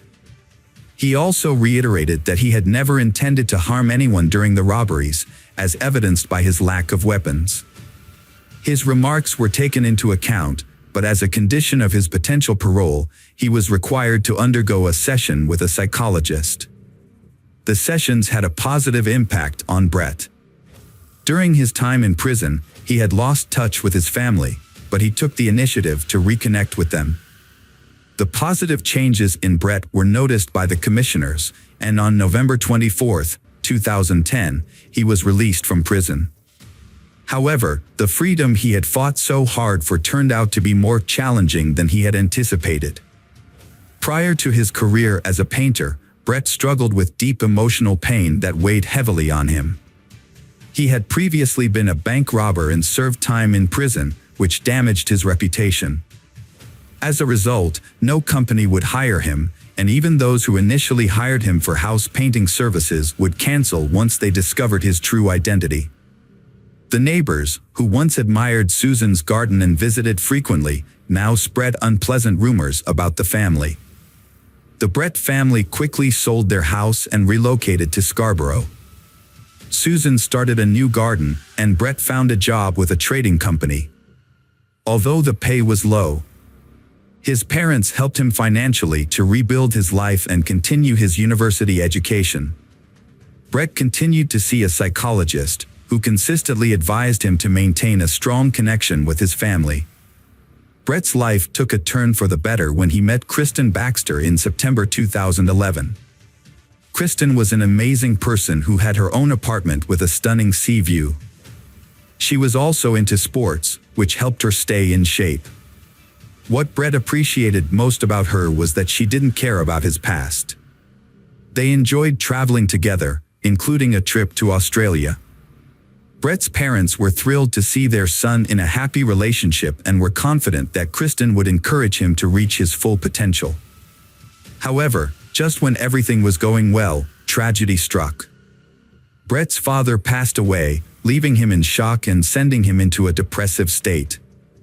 As a result, Brett started visiting his psychologist more frequently to cope with his emotions.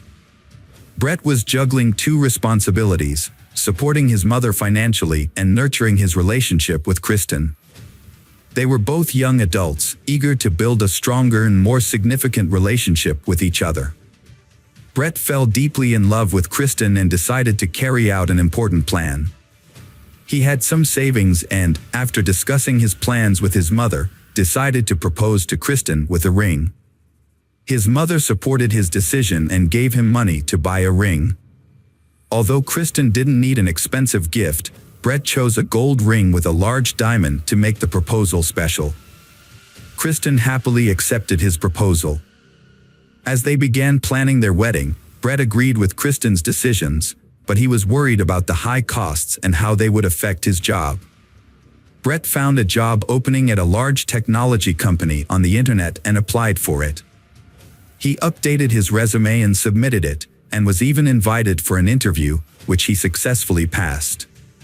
As a result, he was offered the job and was thrilled. He eagerly shared the news with his fiancée and mother, and asked them for money to buy an expensive suit for work. His mother agreed to help him, and he purchased the suit. However, just as Brett was about to start his new job, the company called him to inform him that they had to withdraw their offer. The security department had discovered his past criminal record, and the company could no longer hire him. This news was devastating for Brett, and his mood plummeted. He felt like giving up on his job search and education, wondering why he was wasting his time applying for jobs that he would never get due to his past mistakes. He decided that it would be better to use the money his mother and brothers had given him for something else. Brett had dropped out of university, but he didn't tell his family or his counselor. To maintain the illusion of success, Brett would wear a suit and tie, then change into casual clothes on the way to his job as a house painter. He would tell his relatives that he worked in an office. To further deceive his loved ones, Brett would post fake photos on social media, pretending to be at work or attending business events. He would also fake phone calls, making it seem like he was busy with work-related issues. Brett's family had no idea that he was hiding the truth about his life. As Brett's wedding to Kristen approached in September 2016, his deception reached new heights. He rented an expensive restaurant for the reception, which cost $100 per guest. His family was thrilled, believing that Brett had finally turned his life around with a prestigious job and a beautiful fiancée. However, Brett's deceptions became so overwhelming that he could no longer control his lies. Brett's wedding was just a month away, and he was struggling to cover the costs. He had been borrowing money from his mother, but when she could no longer help him, he pressured her to find a higher-paying job. Meanwhile, he was planning a bachelor party and had invited all his friends and brothers. Brett had a secret. He had been lying to his family for a year about working as an engineer for a technology company. When he finally confessed to his counselor, the counselor advised him to come clean to his mother. After much procrastination, Brett told his mother the truth, which devastated her. She bragged to everyone about her son's success. Brett's mother demanded that he tell his fiancée, Kristen, the truth, threatening to do so herself if he didn't. She also warned him that his brothers were aware of the situation and were on her side. However, Brett couldn't bring himself to confess to Kristen, despite knowing that the wedding was unlikely to happen due to his deception. With less than a month to go before the wedding, Brett remained silent, knowing that Kristen deserved to know the truth before it was too late. Brett was anxious about his mother revealing a potentially scandalous secret to his fiancée, Kristen. Every time her phone rang, he would tense up, holding his breath until he realized it wasn't his mother on the line, but rather one of Kristen's friends inquiring about her wedding plans. Eventually, Brett came up with a plan to silence his mother for good. As a convicted felon, Brett was prohibited from owning firearms. He decided to use a crossbow, a silent and deadly weapon, to carry out his plan. Interestingly, his late father had taught him how to shoot a crossbow at targets in their garden, a hobby that Brett had excelled at. Brett purchased the crossbow and arrows at a local sporting goods store and hid them in his garage, disguising them among construction debris. He also created a fake alibi by rigging his computer to automatically post pre-written comments on YouTube. He achieved this by attaching a spoon to a fan, which was connected to his computer. The fan was set to a timer, making it seem like Brett was actively using his computer at the time of the crime. Brett made everyone believe that he spent the whole day at home, watching videos and commenting on them. However, on the morning of August 25th, he had other plans. He put on disguising clothes that concealed his face, sneaked out of the house through the back door to avoid the security cameras, and took a train to his parents' house. He wants to eliminate anyone who might stand in the way of the peaceful life he and Kristen are building. When Brett arrived at his parents' house, his mother, Susan, was taken aback by his unexpected visit. She wasn't feeling well that day, but Brett persisted in persuading her not to reveal his plans to his future wife. Despite her poor health, Susan firmly refused to comply with Brett's demands. As he continued to pressure her, Brett's anger escalated, and Susan sensed that something was terribly wrong. She noticed the crazed look in her son's eyes and warned him that she had already called for help and that Christopher was on his way. Brett's anger reached a boiling point. He rushed to the garage, grabbed a crossbow, but his rage and adrenaline surge made him unable to aim properly. Instead, he used the crossbow's butt to bludgeon his mother. To ensure she was dead, he tightened a rope around her neck. After covering her body with plastic bags, Brett loaded the crossbow with arrows, ready to face whoever was coming next. Brett's brother Christopher was lured into a trap by the suspect. As he entered the garage or the yard, Brett, who was hiding in the bushes, ambushed and shot Christopher in the neck. Christopher died shortly after the attack. Alexander, the youngest brother, was the next target. The suspect had also managed to lure him, but Alexander's outcome was different. Shot in the neck with an arrow, Alexander was critically injured but didn't die instantly. He screamed and cried for help as the attack took place. Throughout this violence, Leland remained asleep on the second floor, oblivious to the crime happening nearby and to the identity of the perpetrator, who was also a family member. It was Alexander's screams that startled Leland out of sleep, ran downstairs, and stumbled upon the horrific scene of his brother Brett trying to strangle Alexander. A fight broke out between Leland and Brett, and Leland ended up in control, forcing Brett to back down. Leland immediately fled to a neighbor's house and called the police. With no means of escape, Brett remained in the house, realizing too late that his actions had disastrous consequences. In a desperate attempt to make amends, he composed a text message to Kristen, pleading for her forgiveness. Upon arriving at the scene, police officers found Brett, covered in blood, sitting beside his critically injured brother Alexander, who would later succumb to his injuries in the hospital. Brett voluntarily surrendered to the authorities, requesting to be handcuffed and taken into custody. During his confession, he revealed the location of his mother's body, hidden beneath packages in the garage, and acknowledged that she was beyond help. Brett admitted at the police station during the trial that he had not intended to kill Susan, but rather to scare her.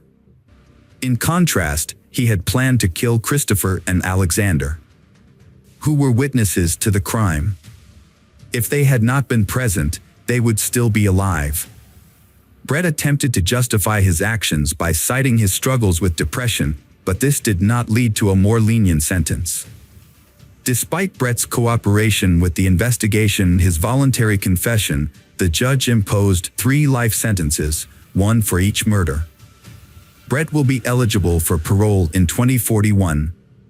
Leland, the sole survivor of the incident, has refused to speak to reporters, but he is well known in Toronto as the one who narrowly escaped the carnage. Welcome back, detectives. Let's dive into another horrible case, the case of Fusako Sano. Nobuyuki was born on July 15, 1962, in the Japanese prefecture of Niigata. He grew up in a wealthy family. His family's business, related to passenger transportation, was very successful, thanks to his 62-year-old father. Nobuyuki was a late child, with 5 half-siblings from his father's previous marriage. However, he is not really close to them. As a result, he grew up to be a spoiled and demanding child who always expected to get his own way, immediately.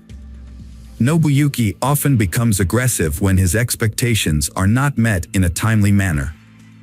One notable incident occurred. He threw a tantrum in a store, punching his mother when she refused to buy him another toy. Nobuyuki struggled to form relationships with his peers due to his complicated and sometimes unusual behavior. He was also self-conscious about his height, which often caused him to hunch over. This behavior caused his classmates to tease him and give him unflattering nicknames.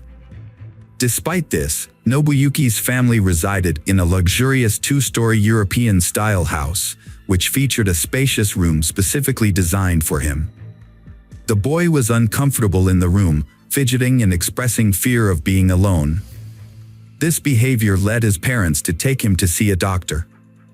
After an initial review, he was referred to a psychiatrist who diagnosed him with multiple disorders, a fear of the dark, a fear of germs and dirt, and a unique of autophobia, fear of loneliness, sociophobia, anxiety related to social interactions. Essentially, he feared both being alone and being around others. As a result, he became a loner in high school, never forming close relationships with classmates, and never having a girlfriend despite his attractive appearance. His peers avoided him, and he became an outcast. The only people he felt comfortable expressing his anger and frustration to were his elderly parents, who forgave him and tried to calm him down with gifts and money. As an adult, he struggled to hold down a job.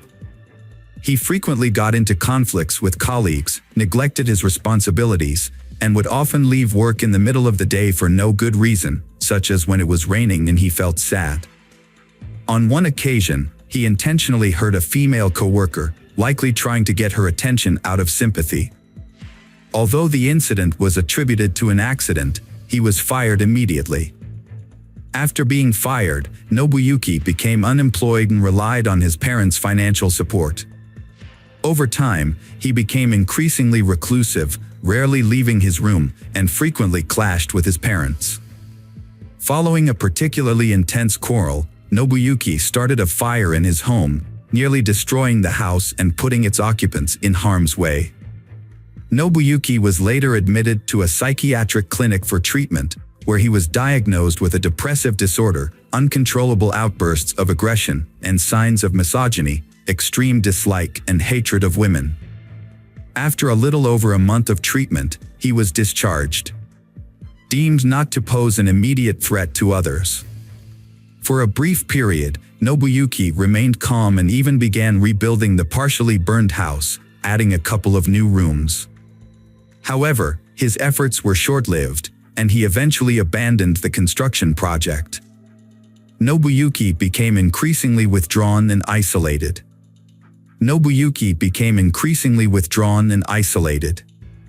He spent most of his time in his room, watching TV. He not only forbade his parents from entering his room, but also the second floor of the house. If they tried to cross this boundary, he would violently lash out at them, punching and threatening to kill them. In the spring of 1989, Nobuyuki began taking walks, but he preferred to stroll near a local school where he could secretly watch the female students. At first, he kept his distance and tried not to communicate with anyone. However, one day, he suddenly grabbed a young girl, who was only 9 years old, and threw her over his shoulder as she was leaving the school gate. He then ran to his car, which was parked nearby. The other children immediately screamed for help, and a school security guard and bystanders quickly intervened, rescuing Shi and detaining Nobuyuki until the police arrived. Nobuyuki was unable to explain why he attacked Shi, and it was clear that he had intended to commit a violent and unlawful act against a minor. As a result, he was charged with attempting to commit a violent crime against a child.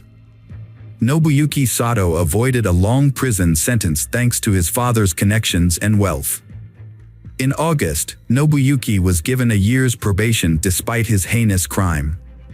Shortly thereafter, his name was mysteriously removed from the criminal prosecution database, allegedly due to his father's intervention. However, Nobuyuki's father died shortly after his son's case, dying of a heart attack. Nobuyuki was left with overwhelming shame and guilt for his father's sacrifices and efforts to cover up his crime. After the failure of his first kidnapping attempt, Nobuyuki, 28 years old, tried again a year and a half later. This time, he carefully planned the crime and remained under the police radar for an extended period. On November 13, 1990, Nobuyuki set out on a hunting trip around the city. In the evening, as darkness fell, he spotted 9-year-old Fusako Sano, who had stayed late after school due to a sports event, walking alone on a deserted road. Nobuyuki quickly pulled over in front of her, got out of the car with a knife, and grabbed Fusako. He threatened to slit her throat if she tried to scream or run away. Then, he forced her into the trunk of the car. After driving for a while, he turned into a vacant lot, where he tied Fusako's hands and feet and covered her mouth with tape. When night fell, Nobuyuki drove to his house and took Fusako out of the trunk. Nobuyuki led her through a part of the house that was still under construction to his room, trying not to be seen. He then left the room and re-entered through the front door, as if everything was normal. Once upstairs, Nobuyuki again threatened Fusako with the knife, ordering her to be quiet. He tied her to the bed and warned her that if she tried to leave the room, look out the window, scream, or cry, he would kill her and dispose of her body in the ocean, where no one would ever find it. Fusako was terrified and obeyed the kidnapper's orders, hoping that he would eventually take pity on her and let her go. When Fusako didn't return home from school, her parents started to worry. They knew she had stayed late to watch a baseball game, but as the sun began to set, they expected her to be home by then. Initially, Fusako's parents tried to find their daughter on their own, retracing her usual route from school to home, but their efforts were unsuccessful. As night drew closer, the parents of Fusako turned to the police for help, hoping for a quick resolution. Since Fusako's disappearance, only a few hours had passed, and they were anxious to find her. The police launched a search operation. And by the next morning, they were joined by dozens of volunteers from the local community. The following day, the search party grew to over 200 people, who combed the area, distributed flyers with Fusako's photo, and interviewed passers-by in search of witnesses. Notably, Nobuyuki lived close to Fusako's school and the police station. He had previously attempted to kidnap Fusako, which had brought him to the attention of the police. However, despite this, Nobuyuki was not considered a suspect in the case, thanks to the efforts of his late father. A large-scale search operation was initiated to locate Fusako Sano, a Japanese schoolgirl who had disappeared. The search lasted for many months, covering numerous locations such as empty buildings, houses, railroad cars, and vacant lots. Investigators also searched suspicious vehicles and combed through interstate highways, but found no clues. As the investigation continued, authorities considered various theories, including the possibility of involvement by North Korean special services. However, despite their efforts, the search was unsuccessful, and Fusako remained missing. Fusako later revealed that she was terrified during her captivity and followed Nobuyuki's instructions in the hope that he would eventually release her. However, her captor, Nobuyuki, had no intention of letting her go. For several months, he kept her bound with tight restraints that impaired her blood flow and caused her to lose sensation in her limbs. If she disobeyed or made a sound, he would punish her with a stun gun, beat her, or threaten her with a knife. Notably, Nobuyuki never assaulted Fusako in a sexual manner during her captivity. Instead, he treated her more like a possession or a pet, using her as a means of companionship and conversation. Nobuyuki kept Fusako captive, feeding her a meager diet of food prepared by his mother. As a result, Fusako became severely malnourished and weakened. He restricted her to her bed, forcing her to use plastic bags as a toilet, which he would then dispose of in an unfinished part of the house. Once a month, he would bathe her in a basin, cut her hair and nails, and dress her in his own worn-out clothes. Despite her compliance, Nobuyuki would regularly beat her for his own amusement. Over time, Fusako's spirit was broken, and she became submissive, no longer attempting to escape or even look out the window. As the years passed, Nobuyuki stopped bothering to physically restrain Fusako, and didn't even think to lock the door when he stepped out. He would simply cover her with blankets or towels. Occasionally, he would turn on the radio or watch TV with her, but only to programs that interested him, such as Scottish or sports matches. He also brought her comic books, which he enjoyed himself. These were the only things Fusako had to read during her confinement. For nearly a decade, Fusako was isolated, never speaking to anyone else or leaving her room. She remained in bed most of the time, hardly moving or trying to resist her situation. Fusako had become so resigned to her fate that she no longer attempted to escape or call for help. Nobuyuki's mother lived in fear of her son's violence. For years, she had avoided the second-floor room because Nobuyuki had threatened her with violence. This was not an idle warning, as Nobuyuki actually pushed her down the stairs when she tried to enter the room. She retired in 1996 at the age of 73, and her circumstances became extremely difficult. Nobuyuki regularly abused her, forcing her to follow his rules. Desperate for help, she went to the police in the spring of 1996 and filed a report, stating that she was a victim of domestic violence at the hands of her son. However, the police seemed reluctant to intervene and persuaded her to withdraw her statement, advising her to handle the situation on her own. She also sought help from a public health center, complaining about her son's aggressive behavior and requesting that he be hospitalized for psychiatric evaluation.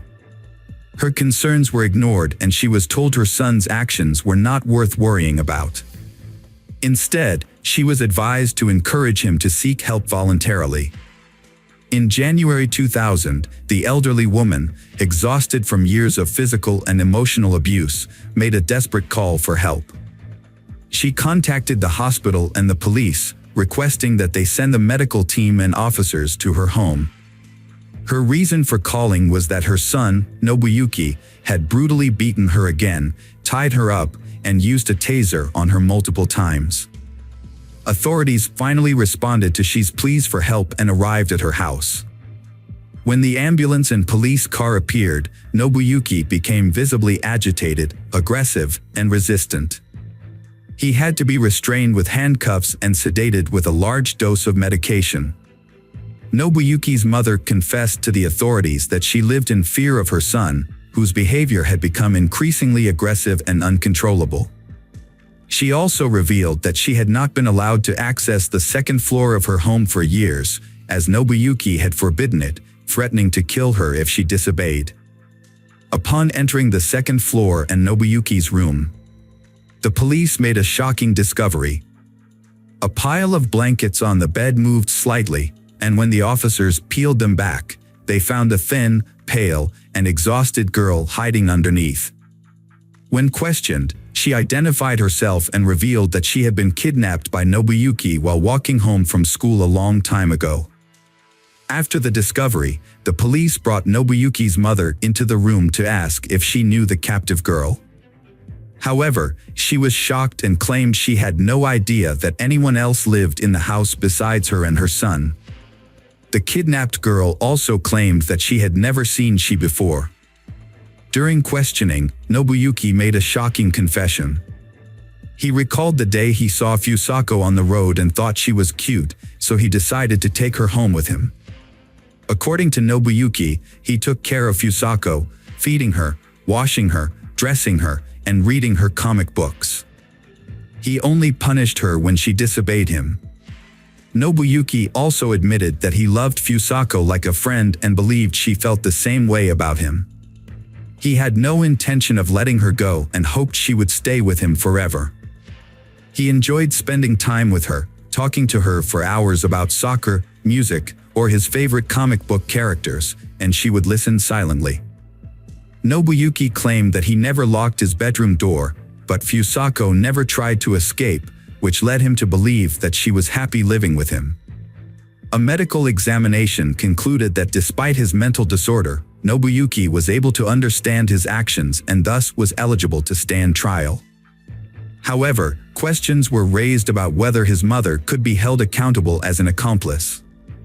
She often bought feminine hygiene products for her son, which raised suspicions. Despite her repeated efforts to alert authorities and get medical help for her family, her concerns were consistently disregarded. The case drew widespread attention before the trial even began, the city police facing heavy criticism. Nobuyuki had previously been prosecuted for attempting to kidnap a schoolgirl. But he had managed to avoid suspicion when he carried out his plan. As a result, the local police chief and the head of the regional police department were removed from their posts for failing to control the situation from the start and making numerous mistakes. Nobuyuki Sato went on trial in May 2000. The prosecution thoroughly examined every detail of his actions, including minor offenses. Nobuyuki was found guilty and sentenced to 14 years in prison, the maximum term. He was released in the spring of 2015 after serving his sentence. By then, his mother had passed away in a nursing home, and Nobuyuki had no other relatives. He was found dead about a year and a half later, in early 2017, in a small rented room. The cause of his death was not disclosed. When Fusako was discovered, she was extremely weak and could barely stand. Doctors diagnosed her with exhaustion, dehydration, and muscle atrophy. She also stuttered, was afraid of sunlight, and had lost most of her communication skills. Her parents didn't even recognize their daughter when they saw her after nearly a decade. It took Fusako about a year to recover physically, but her mental health took much longer to heal. She suffered from severe post-traumatic stress disorder and became withdrawn, avoiding people. Her intelligence was also affected, remaining at the level of a 9-10-years-old child. Her parents took her out of town, changed her name to Sachiko Yamada, and refused to speak to the press. Over time, Sachiko made friends, took up photography, and even passed her driver's license test. In 2007, a family outing took a devastating turn when her father accidentally drowned in a pond she tragically witnessed. Let's dive into another horrible case, the case of Patrick de la Cerda. Patrick de la Cerda was born in June 1992 in Miami, Florida, a city known for its picturesque metropolitan area. His father, Max Dira, was a native of Spain, while his mother, Patricia Ranza, was born and raised in France before moving to the United States in the 1980s, where she met and married Max. Patrick grew up in a warm family environment where he was surrounded by love, care, and mutual respect. He was a kind, intelligent, and sociable person who excelled in school and had a large circle of friends. From a young age, Patrick was very close to his parents, who prioritized his education and well-being, providing him with every opportunity to grow into a capable and responsible individual. Patrick's father was a dedicated and skilled professional in the construction industry. Although the family was not wealthy, they were considered well off by the standards of the big city. After completing high school, Patrick decided to follow in his father's footsteps and pursue a degree in construction. However, during his time at university, his parents made the difficult decision to divorce after nearly 25 years of marriage. The divorce of Patrick's parents was a quiet and peaceful one, with no scandals or disputes over property. After the separation, his mother moved to Deltona, a small town on the east coast of the state, where she eventually remarried. Patrick, on the other hand, chose to stay with his father in Miami, where they worked together in the construction industry and were highly respected. Despite the divorce, the family remained very close, and all members maintained a friendly relationship with one another. The family continued to stay in touch, regularly calling and communicating with each other. They were always willing to lend a helping hand when needed. Patrick often visited his mother in Deltona and shared with her details of his life, including his relationships and romantic interests. With his French and Spanish heritage, Patrick had grown up to be a charming and attractive young man, which helped him win over women at a relatively young age. Patrick grew up in a family that valued strong relationships, so he never sought casual flings. Instead, he dreams of finding lasting love, living peacefully, and building a lifelong family with someone special. He created a profile on a popular dating website at the suggestion of a friend, but he didn't have high hopes of actually meeting his soul mate on the dating website. One June evening in 2017, Patrick half-heartedly scrolled through profiles of women on the site. Then, he came across a photo that caught his attention, a stunning brunette with an unforgettable appearance, big, expressive eyes, and a charming smile. Patrick was immediately smitten and decided to send her a message. She replied, much to his delight, and they easily fell into a comfortable conversation. Jessica Devnani was born in 1988 in Orlando, Florida. After high school, she attended a local university where she studied banking. Following graduation, she landed a job at a bank branch in her hometown. Around that time, she met a handsome young man online. They quickly hit it off, exchanging messages and eventually phone numbers. They had long conversations every day, creating a deep emotional bond and strong trust. As their online friendship grew, they decided to meet in person. Since they lived in different parts of the state, they chose a meet-up spot roughly equidistant from each other. On their first date, Patrick knew he had found the person he had been searching for, and he didn't want to let her go. Jessica felt the same way about him. However, Jessica was slightly taken aback by their age difference. She was 4 years older than Patrick. After their date, on his way home, Patrick called his mother to tell her what happened. They had been in a long-distance relationship for months, which was becoming increasingly difficult. Due to the distance between them, they could only see each other on weekends, and even then, they had to meet at a location convenient for both of them. Usually, they will rent a cozy hotel room in a secluded spot and use the time to enjoy quality time together. However, by Sunday night, They would have to return to their respective homes, as they had work commitments on Monday mornings. In December 2017, Patrick made a significant decision. He relocated to Delton, where his mother lived, in order to be nearer to his girlfriend. He purchased a house in a quiet neighborhood and began making repairs to create a welcoming home for Jessica. Although she couldn't move right away because of work, but they made plans to get together again and have a housewarming party in early spring. They had a special celebration planned on New Year's Eve. To surprise Jessica, Patrick set up a fireworks display in the backyard, getting down on one knee to make his romantic proposal as they gazed up at the festive lights. Patrick got down on one knee, held out a box with a ring, and asked Jessica the most important question of all: would she become his wife? Overjoyed, Jessica happily agreed. Patrick had been looking for an engagement ring for a long time, but in jewelry stores there was no ring beautiful and delicate enough for the occasion. He chose the best option possible to propose before the new year, but he also had a custom ring made from a jewelry shop, designed by himself. Patrick's engagement was just 2 months old, and the wedding preparations were well underway. His choice of partner had been approved by their parents, and they was overjoyed as they prepared to start a new life together. They had plans for a grand celebration, either in Miami on the shores of the Atlantic Ocean or in France, where the groom's mother was from, on February 27, 2018. On that day, Patrick's father, Max, received a call from a courier while he was at work. The delivery man explained that Patrick's order has been delivered, but Patrick did not answer the door or answer the phone. Max was taken aback by Patrick's unexpected actions, which immediately raised his level of concern. Since Max was tied up at work and couldn't go check on Patrick, Max asked his future daughter-in-law to go instead. Patrick's father called Jessica in a panicked tone, saying he couldn't reach his son. Jessica had been trying to contact Patrick all morning, but he wasn't responding to her calls or messages.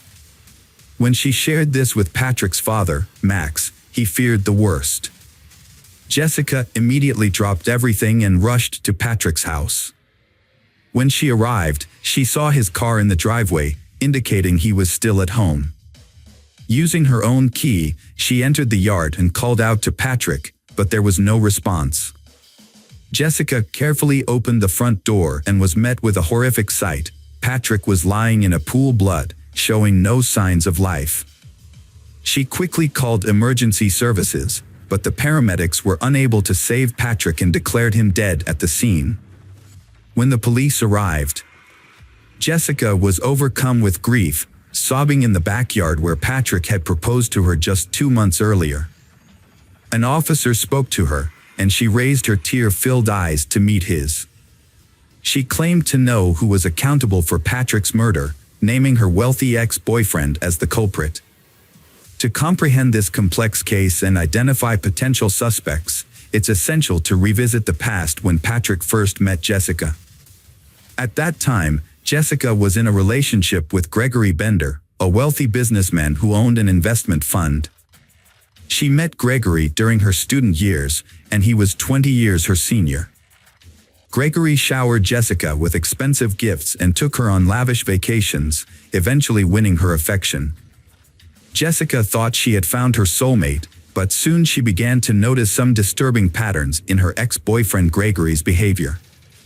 He was extremely controlling, constantly monitoring her movements and interactions with others. If she had an admirer, Gregory would quickly get rid of them through threats and intimidation. Meanwhile, he kept his own life a mystery, sharing very little about himself with Jessica. Their relationship lasted nearly 8 years, during which time Gregory never introduced Jessica to his family or friends. They only spent time together or went on vacation when he wanted to, and he rarely invited her to his home. Gregory claimed he was too busy, but Jessica longed for a normal family life and children. However, every time she brought it up, Gregory would say it wasn't the right time. When Jessica tried to end the relationship, Gregory proposed to her with a ring, and she accepted. However, nothing changed. they still lived apart and only saw each other when Gregory wanted to. One day, Gregory was in a car accident and ended up in the hospital. When Jessica rushed to his side, she decided to stop by his house to pick up some things for him. That's when she encountered a woman she had never seen before. Instead of introducing herself, the stranger asked Jessica who she was. Jessica showed her the ring on her hand and that she was the landlord's fiancée. Jessica later found out that Gregory was married to someone else, Diora Sanchez Bender. Devastated, Jessica immediately broke off the relationship. However, Gregory really wanted to keep her, begging for forgiveness and promising to divorce his wife and marry Jessica in the future. Jessica eventually gave in and continued the affair, but as time went on, nothing changed, and Jessica became exhausted. Jessica changed her life and started dating someone new, Patrick, through a dating website. She then ended her relationship with Gregory and informed him that it was over. But Gregory did not give up and started to do worse things. Gregory asked Jessica to reconsider their relationship. He then became aggressive, and he resorted to threatening and harassing her. Realizing that Jessica had moved on, Gregory turned to private investigators to hack into her online accounts and find out who she was talking to. He soon discovered Patrick's identity and contact information. Then, Gregory started sending threatening messages to Patrick. Patrick received threatening messages from Gregory, Jessica's ex-boyfriend, who demanded that Patrick end his relationship with Jessica, referring to her as his fiancée. After receiving the threats, Patrick remained calm because he thought they would not come true. However, Jessica is scared because she knows Gregory's aggressive nature and that he has a large collection of weapons. She suggested breaking up with Patrick to avoid any potential harm, but Patrick refused. They decided to report the incidents to the police, providing evidence of Gregory's stalking and threats.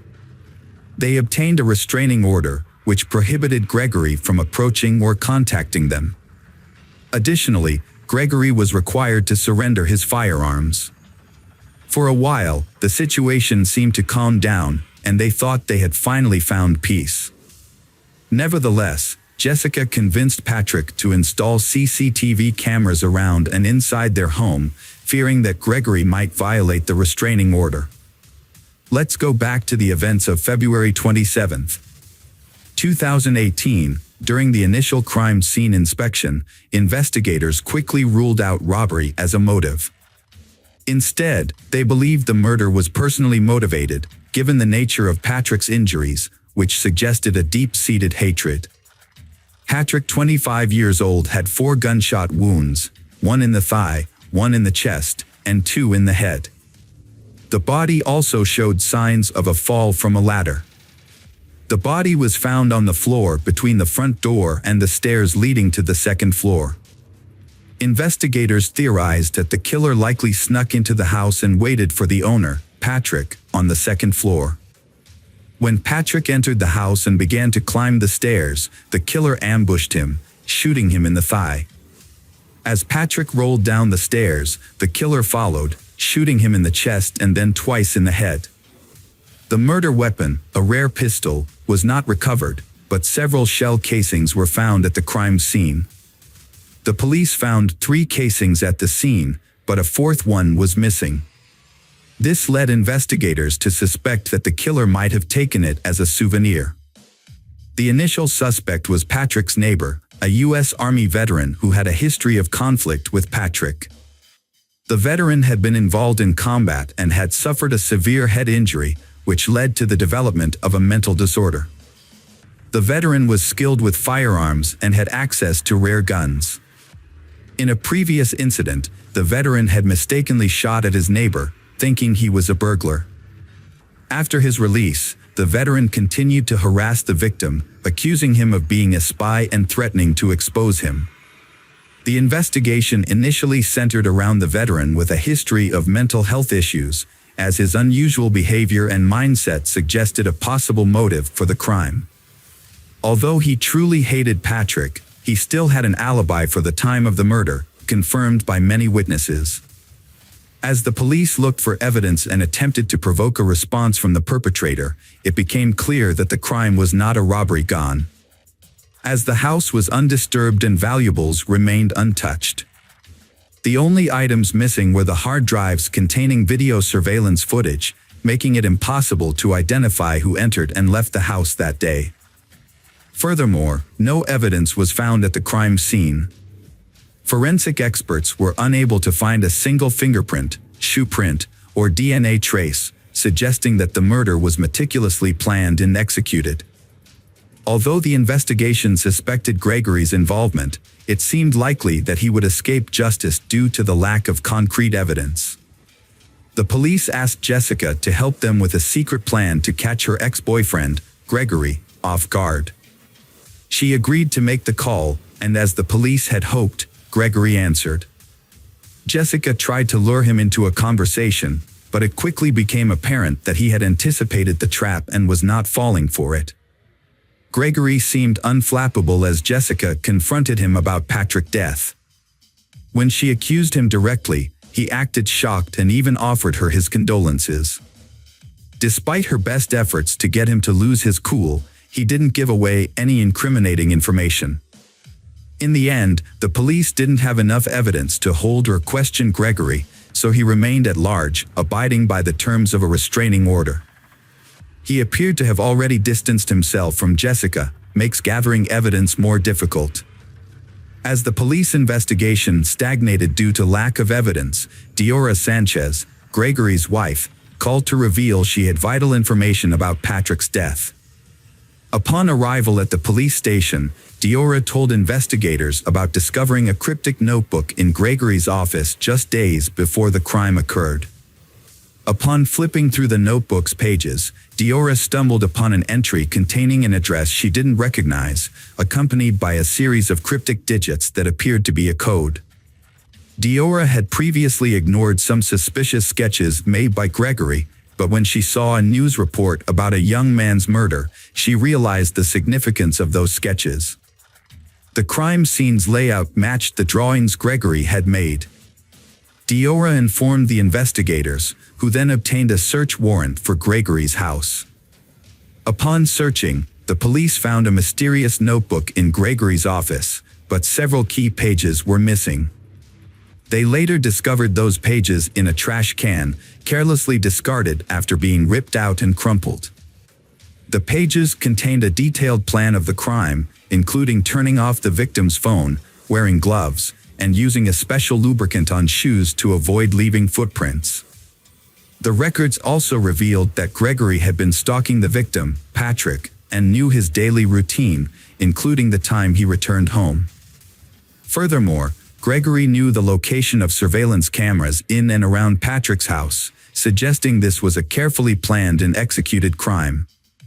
In addition to committing the crime, Gregory took steps to cover his tracks by disposing of the weapon, clothes, shoes, and gloves. However, he failed to destroy his own records, which later incriminated him. Furthermore, his wife's curiosity ultimately worked against him. A shell casing was discovered in a cigar box, which was meant to be taken as a trophy by the gunman. Forensic analysis confirmed that the casing matched the one found at the crime scene. The trial of Gregory posed a challenge due to the lack of direct evidence. Although the accumulated evidence was sufficient to arrest him, it was largely circumstantial. Since the crime weapon was never recovered, there was no definitive proof that Gregory was at the victim's house on the day of the crime. Moreover, there were no eyewitnesses to testify against him. The trial, which began in May 2021, more than 3 years after the crime, was heavily influenced by the skilled lawyers Gregory hired. He appeared confident and seemed to believe he would evade punishment. A crucial witness, Jessica, provided detailed testimony about her long-term relationship with Gregory, including his marital status, her attempts to break up with him, and the subsequent harassment and threats he made against her and Patrick. Jessica presented evidence of her conversations with Gregory, including screenshots of their conversations and their phone records. However, Gregory's lawyers countered by blaming Jessica, claiming that she was responsible for Gregory's behavior. They claimed that Jessica had started a new relationship with Patrick while still involved with Gregory, and that she had hurt his self-esteem. The defense downplayed the significance of the written plans for the murder, describing them as mere fantasies of a hurt man seeking revenge on his rival. They argued that Gregory never acted on these plans and therefore did not leave any evidence at the crime scene. Additionally, the lawyers claimed that the search of Gregory's home was conducted illegally and with procedural errors, suggesting that the shell casing found there could have been planted. The crime weapon was never found, and Jessica's identification of the gun model was uncertain. She had previously seen a similar gun in her boyfriend's collection, but she wasn't familiar with firearms and could have been mistaken. The defendant's ex-wife, Diora Sanchez, was called to testify. During her testimony, the defendant, Gregory, unexpectedly professed his love for Diora. This declaration seemed to affect Diora, and her testimony became unclear. Diora claimed to have forgotten some details and ultimately stated that she doubted Gregory's capability for murder, given their long history together. Despite the defense's efforts to challenge the search of Gregory's home and the lack of direct evidence, the jury found him guilty of first-degree murder after hours of deliberation. Gregory was given a life sentence with no possibility of parole. As the judge read out the sentence, the defendant fixed Jessica with an intense stare, not blinking once. His glare made her feel nauseous. Jessica sat next to Patrick's mother and suddenly burst into uncontrollable sobs, finding it hard to breathe. Despite multiple attempts by Gregory's lawyers to appeal the verdict, all their efforts were unsuccessful. The case attracted public attention, with many outraged that a wealthy businessman had brutally murdered a working-class man and attempted to escape justice. Patrick's story was widely reported in the press, and Gregory remains in prison to this day. Jessica Dira said she is grateful that justice has been served. And Patrick's memory will always live on in her. She wears the engagement ring he gave her and a special piece of jewelry he had intended to give her but never got the chance. Jessica remains close to Patrick's parents, who have welcomed her into their family as one of their own. Hello friends, welcome to our channel. Today we're going to take a look at another horrible case with you. The case of Sumner family. Carol and Reggie Sumner raised in Charleston, South Carolina. They were born in the same year, went to the same school, and were even in the same grade. Over time, their childhood friendship blossomed into a deeper affection. Neither of them recalls exactly when they began to develop romantic feelings for each other, but by the time they were 15 years old in 1959, they were dating. Their friends described them as a beautiful and harmonious couple. Reggie and Carol treasured their memories, keeping photos of their happy times together in their home archives. At the time, it seemed like they had their whole lives ahead of them, and they looked forward to a long and happy future together. Their feelings for each other were strong and mutual, and they were practically inseparable both in and out of school. They even started making plans to get married as soon as they turned 18. With the full support of their parents. In 1962, Reggie and Carol, a young couple, graduated from high school. However, their plans to get married were put on hold when Reggie was drafted into the Army a few months later. They decided to postpone their wedding until Reggie returned from his military service and made a promise to write each other regularly.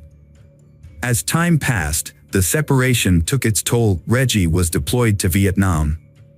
Unfortunately, Carol lost contact with him, and she didn't even know if he was still alive.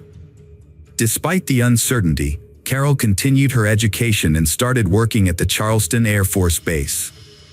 A few years later, Carol got married, but the marriage was short-lived and ended in divorce. They didn't have any children together. In 1975, Carol married again, this time to Richard Alford, and gave birth to their daughter, Rhonda, in 1977. However, this marriage was also troubled, as Richard was abusive and had a drinking problem. The situation became unbearable for Carol. And by the mid-1980s, she couldn't take the abuse anymore. She took her daughter and filed for divorce. However, Richard refused to leave her alone and continued to harass her, trying to ruin her life. In 1987, Richard purchased a handgun and ammunition. After a night of heavy drinking, he went to his ex-wife Carol's home, intending to confront her. When Carol answered the door, their 10-year-old daughter Rhonda was present in the room. However, the presence of his child did not deter Richard, who was intoxicated. He pulled out the gun and shot Carol multiple times in front of Rhonda. Richard then drove to a secluded area, where he fired the remaining bullet into his temple, taking his own life. Carol was fortunate to survive the shooting due to the prompt response of neighbors, who heard the gunshots and Rhonda's cries for help. They called the police and an ambulance, which rushed Carol to the hospital.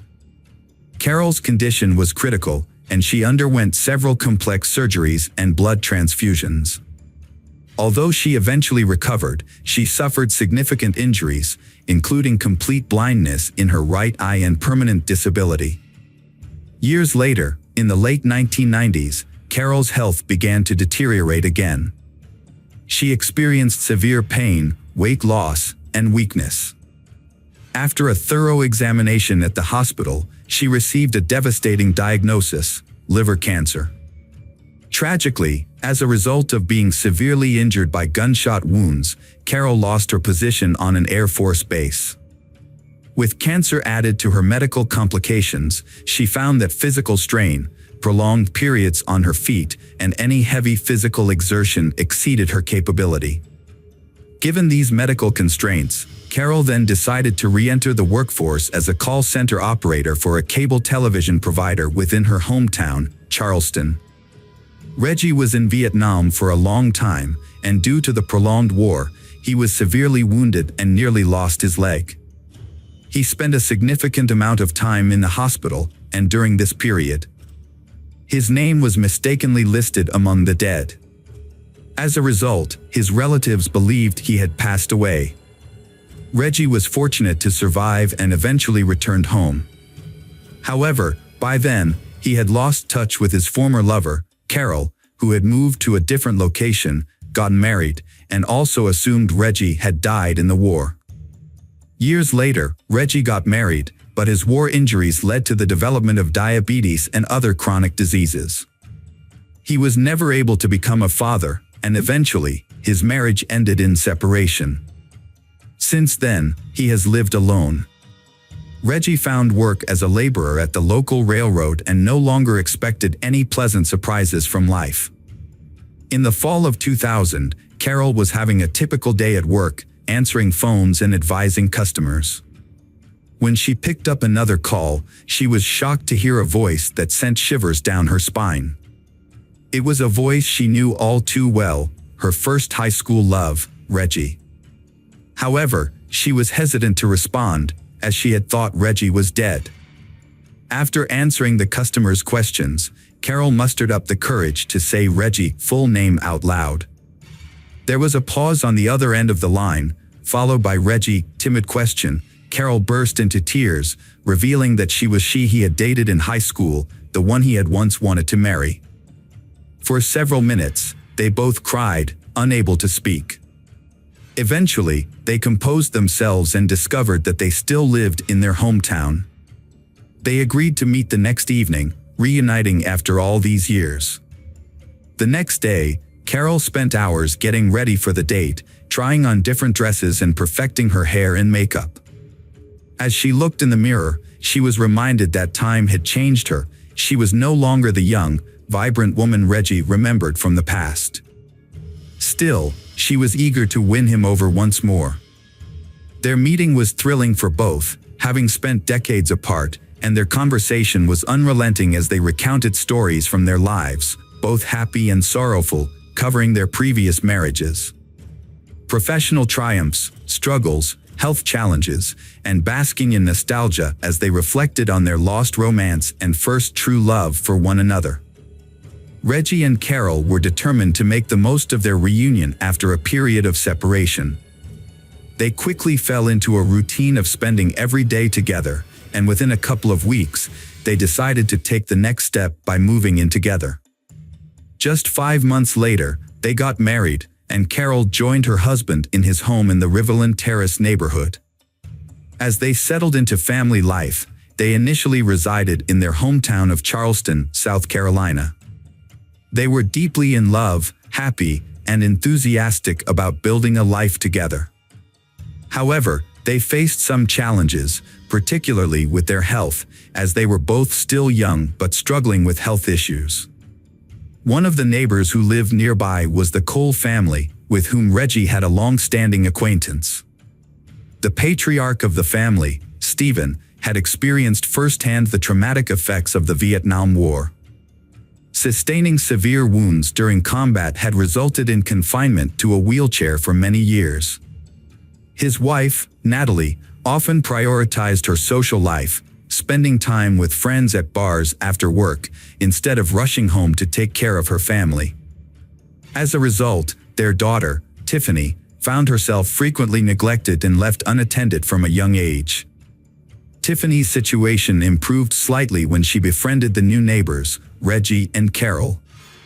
During this time, Tiffany was still in high school, and the compassionate Carol took an instant liking to she. Carol felt genuine sympathy for Tiffany. For 5 years, Carol did her best to support and care for Tiffany, sometimes sponsoring cozy family meals, buying Tiffany clothes, and sharing enough allowance. Carol treated Tiffany like a daughter, showering her with love, care, and attention.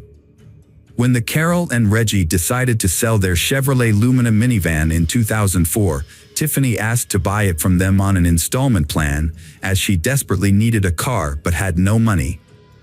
They kindly offered to sell it to her for a minimal amount, which they divided into 12 monthly payments.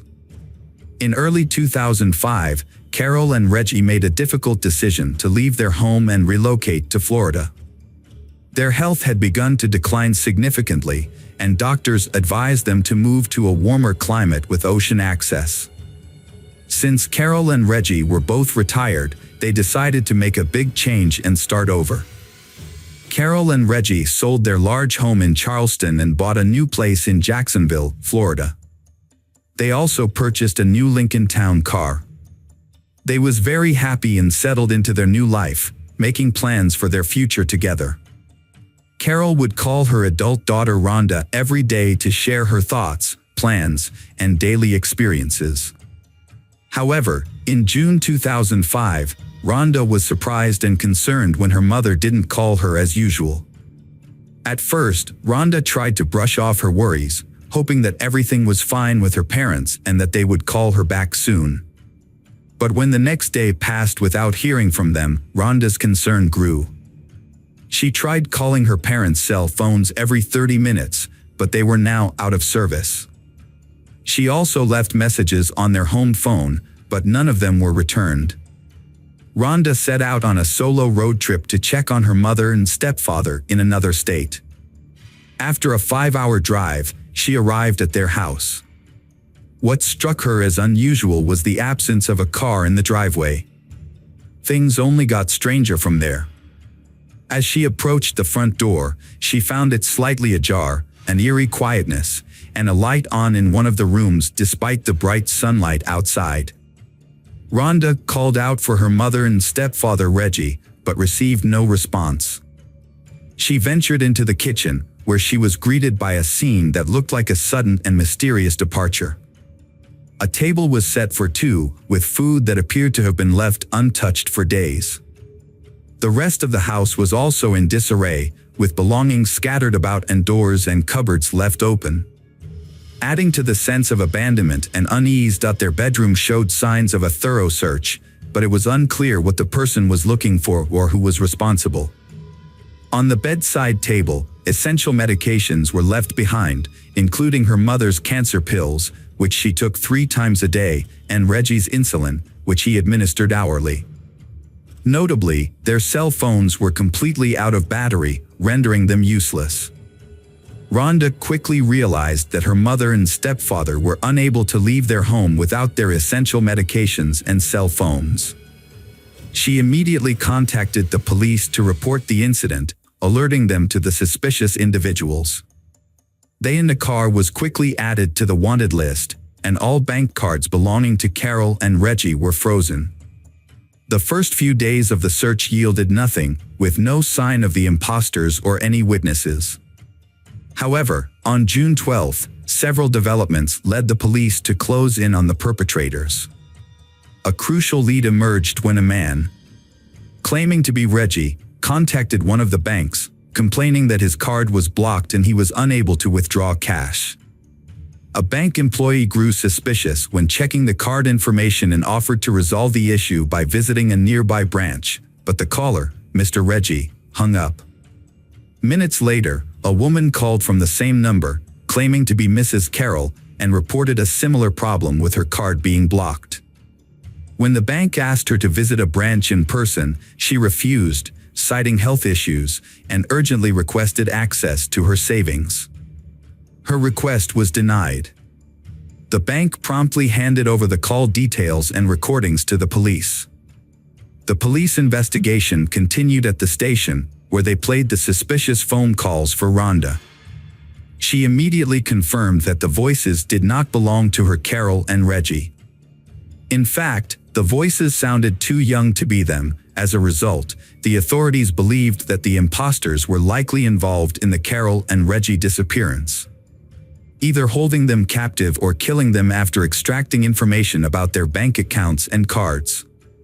The search for the missing couple led to a breakthrough a few days later, when their car was discovered abandoned on a remote road in a wooded area. A thorough examination of the vehicle revealed no signs of blood or struggle in the cabin. However, in the trunk, experts found hair and sweat marks that belonged to they. This suggested that they had been forcibly taken away in the trunk of their own car, leaving little hope for their safe return. The police investigated their bank transactions and found that money had been withdrawn from their account several times after they stopped hearing from their daughter. Reviewing the ATM surveillance footage revealed that the withdrawals were made by a young man who couldn't be identified right away. The police also requested a trace of all calls made from the phone number used by the imposters to contact the bank. Further investigation showed that the SIM card used to make those calls was purchased on a prepaid plan just before they disappeared. Unfortunately, the buyer's identity couldn't be determined, but it was discovered that the number was used to call a car rental company on June 6. Additionally, it was found that someone staying at a hotel had rented a Mazda RX-8 in the name of Tiffany Cole. Later, the same car was seen at the ATMs where the unidentified young man withdrew money from their accounts. A team of investigators used tracking beacons installed in rental cars to locate a Mazda RX-8, which was found parked at a hotel in Charleston. The car was linked to a couple who had been victimized by thieves, who had withdrawn $1,000 from her card and nearly $3,000 from her husband's card. A capture team was quickly dispatched to the hotel, where they burst into the room where the thieves were staying. The room was found to be filled with numerous packages and receipts from various stores, indicating that the thieves had been on a spending spree, purchasing items such as clothing, electronics, video games, cosmetics, perfumes, and expensive liquor. 3 people were found inside the location, clearly caught off guard by the police visit.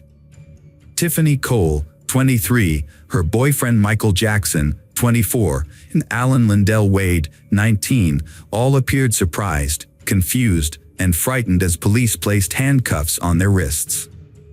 The trio was taken to the police station, separated into different rooms for questioning, and initially pretended to be unaware of the accusations or refused to speak. A search of the premises uncovered significant evidence, including stolen bank cards, the laptop, some of Carol's jewelry, Reggie's expensive coin collection, the keys to their Lincoln Town car, and pawn shop receipts in Tiffany Cole's name. During the investigation, it was discovered that Tiffany had sold some of the stolen jewelry and spent the money with friends.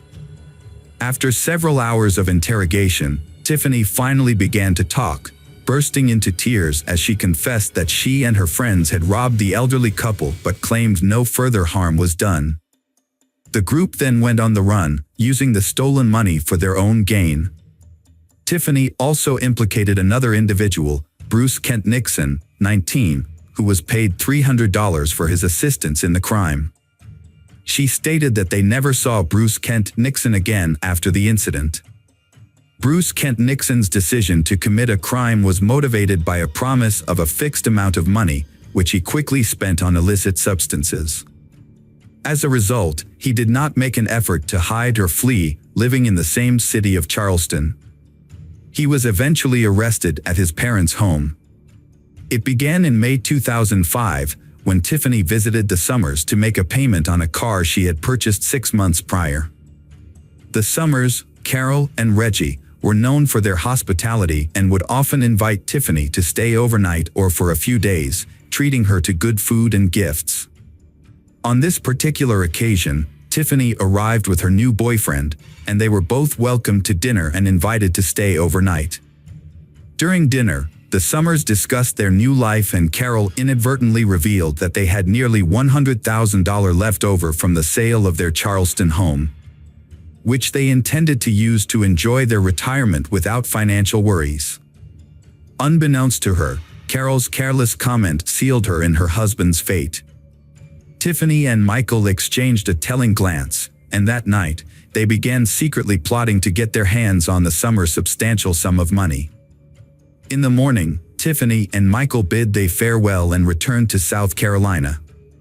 Within a couple of weeks, they recruited accomplices and assigned roles and responsibilities.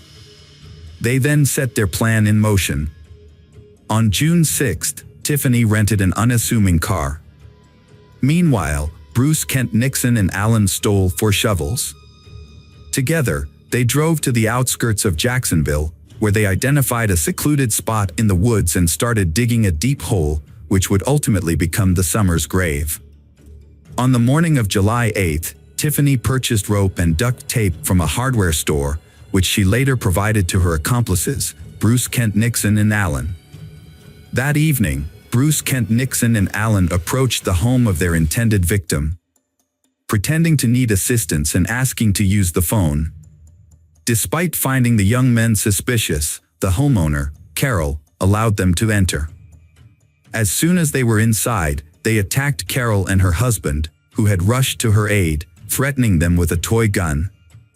The Carol and Reggie was then bound with duct tape, blindfolded, and interrogated about the location of valuable items in the house, including their bank account information and PIN codes. They provided this information in an attempt to save their lives, as they were subjected to torture and death threats. After obtaining the necessary details, 2 additional individuals entered the house, assisting in dragging the Carol and Reggie into the backyard. They was then forced into the trunk of their own car, a Lincoln, which was being driven by Alan and Bruce Kent Nixon. Following behind them in a rented Mazda ARX-8 were Tiffany and Michael. The plan was that if a police patrol intercepted the car carrying the captive couple, a second car would draw the officers' attention away by recklessly speeding or breaking traffic rules. However, no police were encountered, and both cars reached their destination without incident. In the trunk, Reggie managed to free his arm and remove the bandages and duct tape covering his and his wife's faces, allowing them to breathe. However, there was no time to make any further attempts to escape. As the trunk lid opened, the Carol and Reggie was shocked and bewildered to see among their kidnappers Tiffany and her boyfriend, who had visited them recently.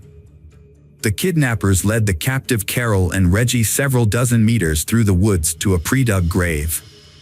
The Carol and Reggie begged for mercy, but their pleas fell on deaf ears. The young kidnappers brutally murdered them by burying them alive. According to Bruce Kent Nixon, the kidnappers spent about an hour burying the Carol and Reggie under earth. Throughout the horrific ordeal, the bound and helpless Carol and Reggie cried, confessed their love for each other, and said their goodbyes. The investigation revealed that the spouses had died from suffocation, with soil found in their mouths, respiratory tracts, and stomachs, indicating they had been buried alive. After committing the heinous crime, the perpetrators abandoned the Lincoln in the woods and returned to town in a rented car. They then went to the Sumner house, where they stole all the valuables they could find, before returning to South Carolina to spend their loot. However, their freedom was short-lived, as the stolen cards were blocked after 2 days, and all participants in the crime were arrested 4 days later. During the trial, Bruce Kent Nixon was the only one who fully admitted his guilt from the beginning and cooperated with the investigation, hoping for a lighter sentence. He led the authorities to the burial site of the spouses and provided a detailed account of the events of that fateful night. In contrast, Tiffany claimed that her boyfriend, Michael, was the mastermind behind the crime, driven by greed after learning about the large sum of money the Sumner family had received from the sale of their house. Tiffany's lawyer argued that she was merely an accomplice and not directly involved in the murder. Michael and Alan chose not to testify, but the evidence against them was overwhelming. The jury did not believe Tiffany Cole was innocent because she was involved in planning the crime, rented a car, and created a diversion in case they were chased by police. She also helped dig a grave for the victims and sold stolen items at a pawn shop, using the money to buy clothes and rent a limousine to celebrate their success, as seen in numerous photos. As a result, Bruce Kent Nixon was sentenced to life in prison without parole, while Michael Jackson, Tiffany, and Alan Lindell were given the death penalty. The criminals filed multiple appeals, but they were all denied, and the sentence remained unchanged. Welcome back, detectives. Let's dive into another horrible case. The case of Kaler family. James Craig Kaler was born in Weatherford, Texas in 1963, and his future wife, Karen Kaler, was born in the same city 2 years later. They met in the early 1980s while attending a university in Texas. At the time, Craig was a senior studying engineering, and Karen was a freshman in the humanities department. Despite their different fields of study, they quickly discovered common interests and started a romantic relationship. After graduating, they had a small, intimate wedding with close friends and family. They welcomed their first child, Emily, in 1991, followed by Lauren in 1993. The family lived in a cozy house in Weatherford and enjoyed a comfortable lifestyle, with a higher-than-average income for their area. In 1999, Craig received a lucrative job offer from a major utility company in Weatherford, which coincided with the birth of their son, Sean. Craig adored his son and, with his increased salary, purchased a spacious house in the city's most prestigious neighborhood and a family car. Karen stayed at home to care for their children, and Craig became the primary breadwinner. From the outside, their family appeared to be living a perfect life. Their 3 children have also had many successes in their fields. Emily and Lauren are talented in sports and music. Emily studies at a prestigious pharmacy college and Lauren hopes to attend a conservatory. Sean, on the other hand, showed a keen interest in mathematics and had dreams of becoming an archaeologist. The family's home life seemed idyllic, Craig providing for the family and Karen taking care of the household and raising the children. However, the family was struggling with hidden problems. In 2007, Karen confided in her sister Linda, revealing that she was on the verge of a nervous breakdown due to Craig's controlling behavior. Craig exerted total control over Karen's daily life, demanding a detailed account of every expense, no matter how small, and requiring her to report her whereabouts at all times. The family lives on a strict schedule, with Craig setting their daily routines, including bedtime, wake-up time, meal times. This rigidity makes Karen feel suffocated and trapped. Over time, Craig's need for control grew stronger. He became more demanding and selfish, scheduling Karen's every move. She felt like she had no time left for herself, there was only duty to complete. Karen tried to meet her husband's demands, hoping he would ease up and they could return to their normal life. However, Craig seemed to enjoy exerting control and refused to change. Linda was extremely worried about her sister's confide. Like everyone else, she saw Craig as the ideal husband, father, and family man, only to discover he was a controlling man. Despite this, Karen didn't want to break up her family. Additionally, she and her children relied on Craig financially. So, she decided to find a job that would give her a stable income. She joined a local gym without telling her husband, using it as an escape to clear her mind and work through her emotions. She spent several hours there every day, scheduling her time around her husband Craig's work schedule so he wouldn't notice. Not long after, the gym manager noticed her because of her attractive appearance, excellent fitness, and her hard work. Karen was given the chance to work as a fitness with the possibility of a permanent contract. This was a dream come true for her, as she could now get paid for doing something she loved. However, she was worried about how her husband, Craig, would react when he found out. When Craig found out about Karen's new job, she thought he would be angry and forbid her to continue. Surprisingly, he received this news calmly and even seemed pleased that she had found a way to make money on her own. He had a few conditions. She had to be home when he arrived, cook meals, and not let her new job interfere with their intimate life. Karen found these conditions acceptable, as she now had more freedom and independence. As Karen settled into her new job, she met a new instructor named Sonny Reese, and they quickly became friends. For Karen, who had spent years at home with little social interaction, Sonny became a trusted confidant. The two women spent time together at work, went for walks, had coffee, and shared heartfelt conversations. But little did Karen know, this new friendship would soon lead to unexpected romance and a complicated love triangle. It didn't take long for Karen and Sonny's friendship to evolve into a romantic relationship. At first, they kept their feelings a secret from everyone. However, after some time, Karen decided it was necessary to be honest with her husband, Craig. She spent months preparing for this conversation, searching for the right words and worrying about the potential consequences. Eventually, she confessed to Craig. Craig's reaction to his wife's revelation was surprisingly calm.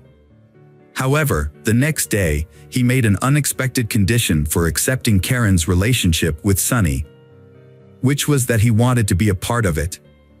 Karen was shocked and unsure of how to respond to her husband's talk. Nevertheless, Craig took the initiative and began wooing Sonny, sending her flowers and gifts. He seemed to view this as an opportunity to revitalize his intimate life and bring new passion to his marriage. Initially, Karen and Sonny agreed to Craig's proposal. However, they soon realized that his intentions were aimed at domination. However, their unusual love triangle was short-lived. Craig demanded that Karen end the affair immediately. Despite this, Karen continued to see Sonny, as she had genuinely fallen in love. After almost 20 years of marriage, Karen seemed ready to leave her husband for someone new. This led to a series of secret actions, including moving to another state, scheduling secret meetings. In an attempt to salvage his family, Craig thought it best to relocate to another state. He started job hunting, sending out his resume, and soon secured a role as a water director for a large company in Columbia, Missouri, not far from Kansas. Craig hoped that by moving to a new state, his wife's affair with Sonny would end, and their family life would normalize. However, the summer 2008 move proved challenging for the family, as the kids had to switch schools, make new friends, and adapt to a new city. Although the family was already financially comfortable, Craig's new job nearly doubled his previous salary from Weatherford. Despite his increased responsibilities and work hours, Craig mistakenly believed he had successfully removed Sonny from his wife's life. However, Karen and Sonny continued to communicate regularly through calls, texts, and secret meetings. They would meet halfway, spend a couple of hours in a roadside hotel, and then return home. At this point, Karen realized her marriage was over. She no longer loved Craig, and it was only a matter of time before they divorced. These clandestine meetings persisted until December 2008. At the New Year's Eve celebration that year, the Kaler family went back to their hometown to reconnect with relatives and friends. Sonny was also in attendance at the gathering. Initially, Karen and Sonny kept a low profile, merely exchanging greetings. As the celebration continues and the alcohol slowly affects Karen and Sonny's behavior, they seem to have no regard for social norms. They became inseparable, openly showing affection by holding hands, sharing romantic glances, they even kissed. Craig's anger boiled over into fury after Karen publicly humiliated him by revealing her affair at a party attended by dozens of acquaintances. He lashed out at Karen and Sonny before dragging Karen away from the party. In his rage, Craig lost control and physically assaulted Karen, ripping her dress and slapping her, causing her to fall and hit her head. The incident marked the beginning of the end of their marriage. A few days later, Karen announced she was leaving Craig and initiated divorce proceedings, seeking custody of their children. Initially, Craig attempted to apologize and salvage their relationship for the sake of the children. But Karen was resolute. She said they should divorce, causing Craig to contact friends and family, begging them to convince Karen to reconsider. In the spring of 2009, Craig and Karen's marriage continued to deteriorate. Despite Craig's attempts to salvage their relationship, Karen made it clear she was leaving him for Sonny and she had never been truly happy in their marriage. The tension between them escalated into physical violence, with Craig grabbing Karen during an argument, leaving bruises on her arms. Karen reported the incident to the police, leading to Craig's arrest. After the incident, Karen took the children and moved out without waiting for the divorce to be finalized. Craig was devastated by her departure and even more so when he discovered that his daughters, Emily and Lauren, were siding with their mother. They told him that they had never seen their mother so happy, which Craig perceived as a betrayal. As a result, he cut off contact with his daughters, only spending time with his son Sean on weekends. Despite the ongoing divorce proceedings, Craig held on to the hope that Karen would change her mind and return to him. His desire to control her led him to engage in jealous behavior, including stalking her and attempting to install a hidden camera in her home. To pursue this, Craig sacrificed his work, initially taking vacation time, then claiming illness, and eventually skipping work altogether without explanation. This reckless behavior resulted in Craig's termination from his job. Without a steady income, he was forced to move in with his parents as he could no longer afford to live on his own. With ample free time, Craig began stalking Karen, prompting her to take him to court to obtain a restraining order. In November 2009, just before Thanksgiving, Karen took her children to visit their 89-year-old grandmother, Dorothy White, in Burlingame, Kansas. On the evening of November 29th, the Burlingame police received a distress call about a suspicious van and reports of gunshots. Dorothy's neighbors reported witnessing a small truck pull up to her house. A man exit the vehicle and enter the house. They claimed to have heard screams and gunshots, but were uncertain. The man then left the house, got back into the truck, and sped away. The neighbors did not attempt to apprehend him, fearing he was armed. When police arrived, they were met by 10-year-old Sean Kaler, who was frantically calling for help. Although Sean was unable to explain what had happened, it was clear that a horrific scene awaited the police. Inside the home, near the front door, Sonny was found lying in a pool of blood but surprisingly still alive despite having 2 gunshot wounds. In the kitchen, police discovered the lifeless body of 44-year-old Karen, who had been shot in the chest and then fatally shot at close range in the head. The body of her oldest daughter, 18-year-old Emily, was found between a wall and a couch. It appeared that Emily had attempted to hide from her enraged father but was caught and killed with 2 point-blank shots. Lauren, found in a pool of blood in the second-floor bedroom, was still alive but weakly called for help and repeatedly said that her father was the one who did it.